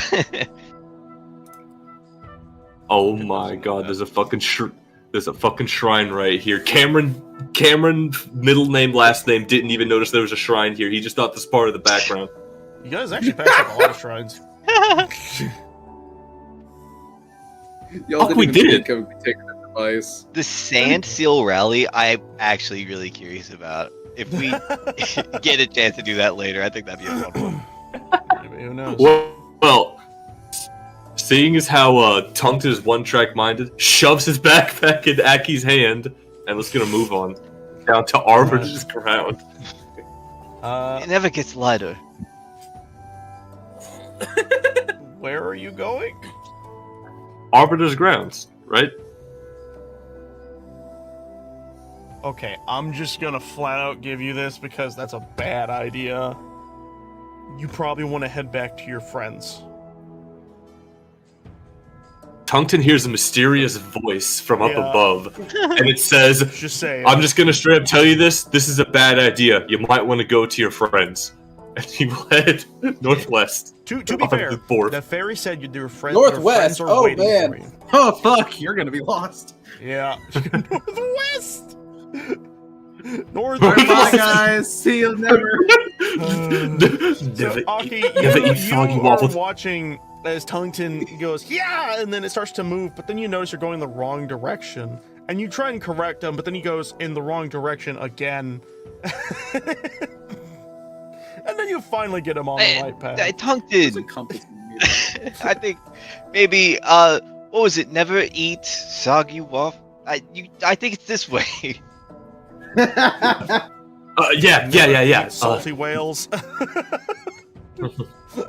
But I'm not gonna have you guys roll for this because you guys already did it once. We're gonna kind of just move things along a bit, but you guys do eventually get to dart your way across Gerudo and back to Karkarbzar, but it takes a little while, but you do eventually get there. However, as you guys re-enter into the... Why does everything turn my music off? Stop! As you guys finally return from the wonderful land of places, I'm gonna plop you guys on the map. Tongi Tong. Please plop us far on the edge. Do not just plop us right in the middle. You guys would be arriving from this location. And As you guys skirt over towards here. And Borf kind of takes you and drags you, but then skirts to a stop around here. Oh, hold on. Time out. He's using a bathroom at probably the most important moment. That bad. I Timeout, call a man. bathroom break. You gotta respect the timeout. yeah, I gotta respect the timeout. Bottle Aki. I like to imagine that the fairy had lipstick on too, so we get like kissed by her and it like leaves a mark on her cheek. She was absurdly done up, by the way. Like absurdly. Let me see if I can grab her for you. I think it was. I don't remember the name of the fairy that you guys did. I think it was this one. Yes, this is this one. Just so you guys can see. I'll make her fucking huge. This is the fairy you guys saw. Whoa! Big fucking woman. She's really cool. Yeah, damn, she's fucking. Her token's huge. Well, no, that's If just we I asked just sized it for up so you a can million rupees, she would have given it to us. Yeah, this is the conversation before you guys arrive. You guys are talking while on the way over here. If we wished for 1,000 rupees, could we just bring her again and then ask for another 1,000 rupees? You're thinking too. You ask for 5,000 rupees, give her another 1,000, and the cycle just keeps going and going. In fact, what? Why didn't we do that? It feels like we should have. I think we need to keep that in mind for next time. Why is her seal what? Yeah. on now, by the way? I was fixing it. Okay. You guys have a little bit. Redeeming stretch while I'm not even here. Yes. Wasn't even here, and he redeemed stretch. I got plenty of stretching as I ran up the stairs. He stretched while he was away. But, seeing as you are here now, you guys, Borf suddenly comes to a short stop, careening over here, but not enough to knock you guys off the thing, as you guys finally make your way back over to here. Unfortunately, to your dismay, at the time, a little bit, a good, maybe like an hour or two, I should probably be like, oh god, you guys are probably gone for like 6 hours in total. Because it was like an hour to Gerudo, and it's probably like 2 hours from Gerudo to the other place. So yeah, it's like a 3-hour adventure, and then 3 hour back. So on this point in time, everyone's kind of moved around and adjusted themselves. You guys slide in, and Velk and Burbo, you guys hear this loud morph, morph, morph, morph, morph, morph, morph, as he slides into place. And then lo and behold, Aki and Tungton. He's like still eating the rock roast. For 3 hours, he's had it in his mouth the whole time. I'm gonna Good savor boy, it. Good boy, Borf. Good job, buddy. All right, Borf. You're free to go, or stay, or sleep. And Tungton's gonna get off, look around, see Burbo, Velk. Burbo! Velk! You're alive! You're awake! You're here! Wait, stop, Tungton! What? What's up, Aki? Oh god. And as you say this, Velk and Burbo witness what you two are wearing. Oh! You two look pretty. Yeah, stop. Laugh it up while you can. Pretty milk. No. I just didn't know you were into that sort of stuff. I won't judge. Is there any way to talk about the two people who saved you? Is there any way to talk to us? Well, what did y'all Saved do? us. You owe us a life debt. Yeah, we Aki, did we actually do anything? Did we actually do anything? Did we actually save them? Carry them from the town over, especially Burbo. He would need the help. You know what, though, Burbo? I have you know, I look fabulous in this costume. That's right. I'm gorgeous. Really compliments your fur. Yeah. It is Yeah, good to see you all have returned. I hope the Great Fairy did you well. As Bularia. Yeah. I pardon, excuse me. So, I do not recall if I told you all this, but I think I did. They went to the Great Fairy to find information about the curse that is afflicting the town. If I may, disregarding your current attirement, those will need to be returned, by the way. How did everything go? Oh. So, now it wasn't until we got to Gerudo Town when we realized we don't actually know what a sand seal looks like. Lucked out there, found one. Then, on our way through the desert, it had occurred to us we have no idea how to find a Molduva. Kind of with assy about that. Won't need that anymore. But you see, Borf here, Borf, good boy, Borf. He has got to be the fastest sand seal I've ever seen. On account of the fact that I've only ever seen one. And he got us through. We didn't even have to deal with those giant, disgusting, horrifying Molduvas. Yes, good boy, Borf. You see, we got to the Great Fairy, and, yes! That's right. The Great Fairy told us what we're looking for is in Arbiter's grounds. We saw a vision. Aki, help me out here. Do you remember what we saw? Yes, it was ruins, something important, something. It was really pretty. It's like supernaturally pretty there. Maybe it's just the water. Make me remember differently, but. Yes, is that that's right. Importance? Yes. She was very pretty. I mean, it was very pretty. In Arbiter's grounds, there's an underground ruins, and I don't know what we need to do there, but that's where the Great Fairy told us to go. She said that there was a solution over there. You see Bularia immediately kind of perk up when you say this. Yeah. The Arbiter's grounds? That is a very ancient ruins. Not much of it exists. It has been entirely covered by sand. What possibly could you have there? A little foggy, but even though it looked abandoned, she showed us a vision of the ruins, and it was abandoned, but it was still alight. The lights were still on, the torches were still burning. I don't know what that means. If it was upkept, or maybe the torches are a creature. I don't know, but that's what she said. Arbiter's grounds. Interesting. This must be. Okay. It is possible because the ruins have not been, dug out for years, that maybe they still exist. Chances are very slim, but not exactly zero. I tell you what. Let me go look at something real quick. I might have some information. And she quickly darts kind of back in to the Karkar Bazaar for like a moment. So you guys kind of have a little bit of time if you want to talk to each other for a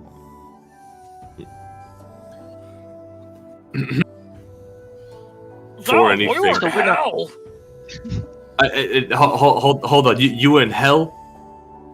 We're in Come again? hell. Yeah, no. That spell put us, I assume, our souls or something in some other realm. Huh. It's very creepy and eerie. So was And it we found actually these hell? Did it little look blue like hell? Spirits that looked like little puppets. Then we had to grab the little fire spirits that were definitely these guys or girls, whatever. Then we killed the blue puppet things, and those red spirits would start to leave the bag that Velk was holding. Then every time we did that, we felt lighter too. So we figured, I think that they were leaving as we killed the blue puppet things. And we just kept killing the blue puppets, and eventually everybody woke up, including us. Oh, Nice. okay. I lean over to My Milk. hand. Very well said, Burbo. You actually did a good job explaining that. Can I walk over to I Milk? also got a rock roast. Is he misremembering details? Is that all? And you earned True. that rock roast. I want to repeat what you said. I don't think they heard it. Yeah. Is that true? Is this one of Burbo's, not delusion, misremembrance? No, pretty much everything he said was accurate. Interesting. He did miscolor what the spirits were that was in my bag, but that's fine. It's just a color.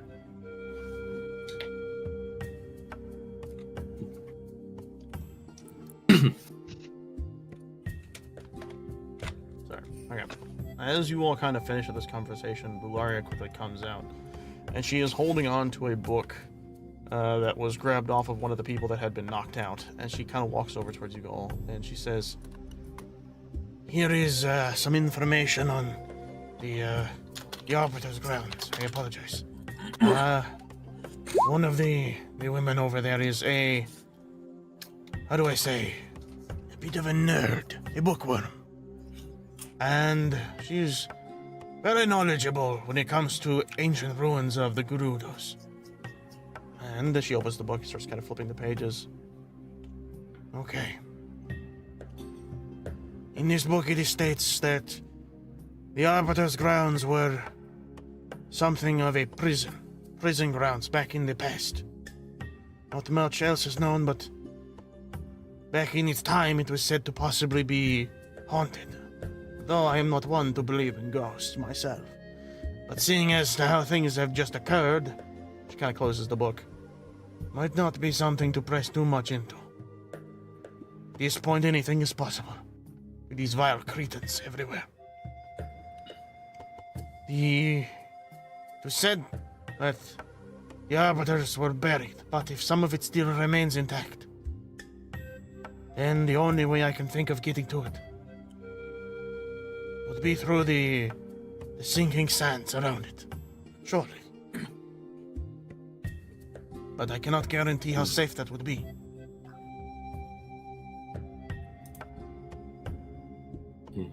Well, it's a lead nonetheless.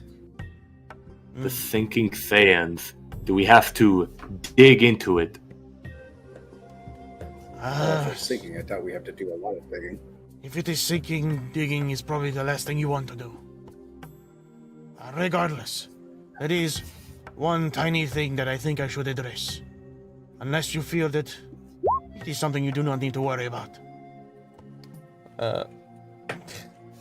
She looks over. Isha, dear, did you bring the other? Yes, I did. Here it is. And she grabs over to another bundle of clothes and starts to walk Pardon me. Oh, yes. over to Velk. I know you two are not adept with the desert, so I will be lending these to you as well. I suggest you get dressed. And she hands you also the Gerudo warrior clothes.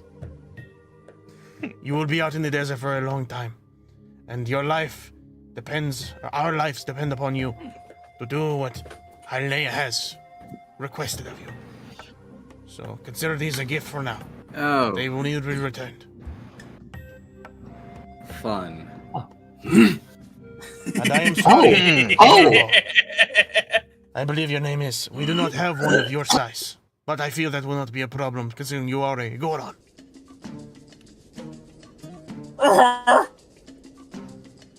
Well, I will leave the rest in your capable hands. Ah, Velk, how nice of her to give you a pair of clothes. Well, better not delay, Velk. It's awful hot out here, isn't it? Go on, we'll turn around. I'll dig you a shut nice up. little spliff. I'll even dig you a nice little hole. So no one sees you get dressed. I like the idea of like, here, we'll turn around. No one turns. Here, Val, I'm big enough. You can just stand behind me. I'll be back. I go up to up the ladder into one of these little sections and get changed. Could you send me the stats of the clothing real quick? I will be sending them. Yes. Armor, and congratulations, you all are now equipped for the desert for a temporary amount of time. Yay! There you go. The desert depends upon your life, so they are giving you a bit of a freebie here. Mm-hmm. They throw out, aren't they? You watch as Buliaria kind of heads inside. She says, Everyone, prepare for nighttime. If you cannot find a place comfortable inside the Karakara Bazaar, then I suggest you find somewhere else. Under the shade of the tree, at least. But to be a warning, it will be getting cold, so be careful. We have spare blankets inside. And you see a bunch of people like, oh, okay, yeah, okay. Like, a lot of people are kind of like moving and shifting around, trying to get comfortable to an extent. And while this happens, Burbo, you feel a hard tap on your back. Brother! It seems you are going on another adventure! I do hope you return for another... That's always the case! I will always return for a rock roast. Ha ha ha! I would expect nothing less! But, you know, I must remain strong. Though there may not be rock roast where I'm going, I'm out to learn as much as I can, brother! Then before you go, brother, may I ask for a test of strength? A test of strength any day, brother! He immediately whips his arm out, ready for like an arm wrestle, and then grabs like a rock and shoves it over directly underneath the two of you. Come on, brother! Bring it your A game, wrestle brother! before you leave. All right, let's fucking do roll this. a flat strength. Flat strength. Oof. That's like the lowest I've ever rolled. Are you kidding me? Watch them get in. Surprisingly, even though you are a little tired still from waking up, you are able to pull their arm directly over to the other side of the rock, and it's just, oh, brother is still strongest, but that's okay. Fair is fair. Hey, don't sell yourself short, brother. I'm sure you had a hand in carrying everybody here, including me. We're both tired. I was definitely doing the most lifting, Burbo. Your friend over there, Duncan, not very strong as Goron. I carry you big much. So hey, I'll fight you again, brother, and then we'll have the rematch once we're both ready and able. Yes, brother! and he goes in for another hug. And then quickly kind of walks himself over towards an area to kind of sit down and rest. Goodbye, brother! Goodbye, brother!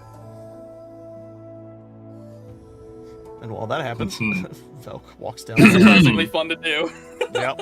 I love Gorons.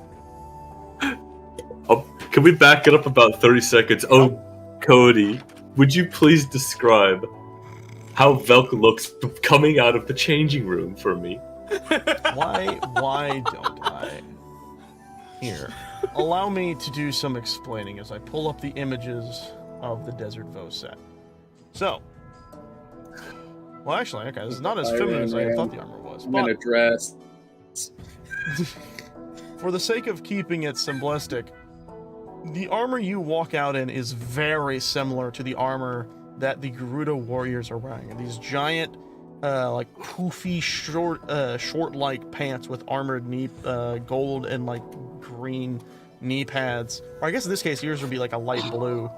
The belt is like this solid gold that wraps around and holds the pants up and to your waist. You have these arm bracelets, kind of similar to the ones you used to have, you were wearing previously, that also have that like inner light blue with the outlinings of gold. And similar to everyone else, you are wearing an almost a bra that is in line with that nice rich blue, but the gold outlining every other part of it as it stretches up and over your shoulders and back to your shoulder blades.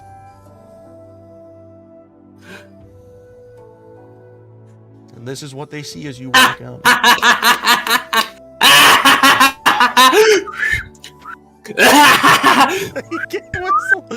You can't hear it. I can't whistle, but Tunkton can. He cat calls. Woo woo! Looking good, Velk. Yes. You wear a hell of a lot better than I do, don't you? Boom, boom, boom. You know, Tongton. Yes. It's not nice to bully your friends like that. Stop fighting for him to bully me! Exact same. Damn. Alright.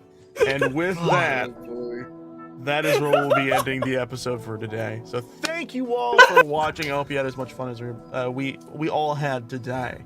But before we leave, we're gonna do the end of the session, kind of like talking points, if you will. So I'm gonna do is I'm gonna move us all over to the BRB screen, so we have the BRB music playing instead. And let's kind of just chill for a bit.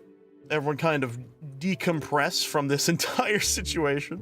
And let's, from the top, starting with Burbo, what was your favorite moment of today's session? Are you kidding me? Them breaking their fucking spines. It's really hard to do that was too fucking good. If I had to choose a moment besides that,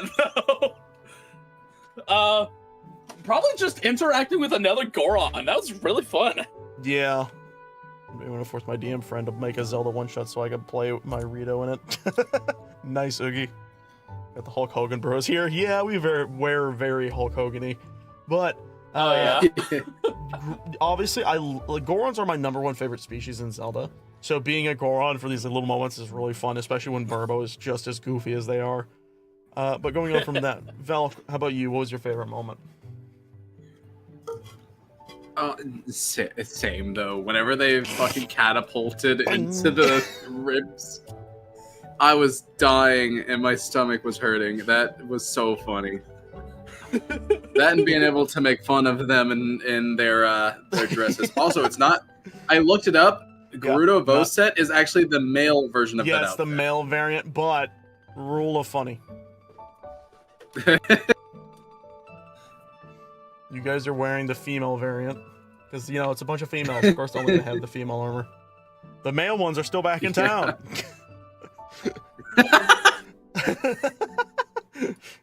Alright. Aki, how about you, buddy? I just like the outfits as a whole. I thought there was like a lot of fun moments with that, especially whenever you like start going through the plot, and then like every now and again you're like, oh, and by the way, we're in a bikini. I think that was my favorite part. Yeah, just this crazy like dress. It's like a dancer's outfit. Pretty much, yeah. More than a bikini. It's funny. I mean, honestly, I really would not doubt the idea that like they would give Tungton like a bikini version. His hair's puffing out from the seams of it. Just making it. Oh my god. Like I'm already clothed. I didn't need it. Yeah. Yep. Tungton, how about you, buddy? Okay, so #1, obviously the slamming into the ribcage, dueling that once, followed by a 12 in damage. But sleeper pick? Sleeper pick, honestly, just that little Moldova scene. Like, if that thing over there to the right, a Moldova? Yeah, that thing to the left. You mean you're right? Yeah, the left. Not you going northwest when you're supposed to be going northeast. Northeast, got it. See, that was Cameron fucking up. Technically, Canada, Tungton's pretty distracted. Yeah. Oh, that was another good part though. Was Cody originally doing the never eat soggy whatever, and then each of us been thereafter using the same technique. It's very useful. Cameron taught me it. Yeah, We were just playing the game, and I just busted it out like never eat soggy waffles, just so casually. I was baffled by it too, so it's funny.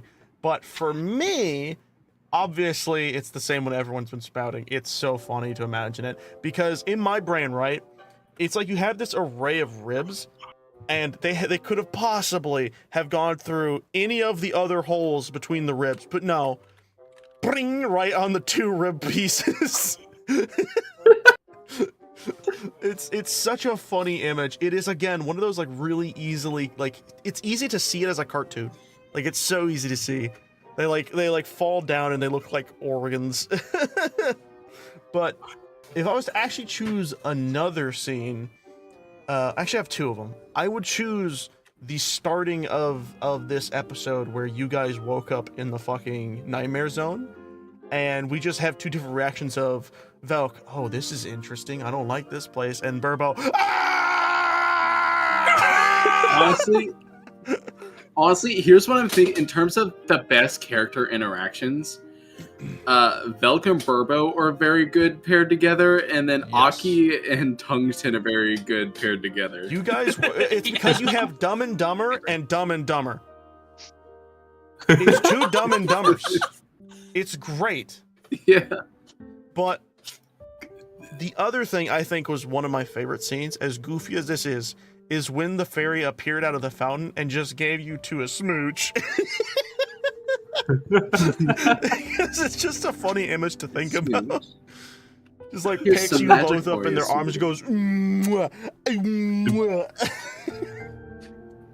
Immediately I was breast hugs really us. waiting for Aki to make a comment on her. Yeah, I also really enjoyed actively guiding Burbo's head while he's just charging through the forest. That's a fun image. That's a really fun image. But you know what else is a fun image? Just is a big old hearing gremlin smile on my face. hearing everyone else's in the chat's favorite moments when they decide to do it whenever they want to. But besides all that, we are going to be heading off for the time being. So we're going to do our little end of the day sound off. So once again, I'd like to thank my players. Burbo, played by Ethan. Velk, played by Dylan. Why'd you put me in a dress? Yes. Aki, played by Jacob. Hi. And Tungten, played by Camerone Pepperone. My ribs hurt. I'm pretty sure your face hurts too. Yep, and exactly as Oogie Weems says. Till next time, everybody. So thank you all for watching. We'll see you all in the next one. Bye! Bye!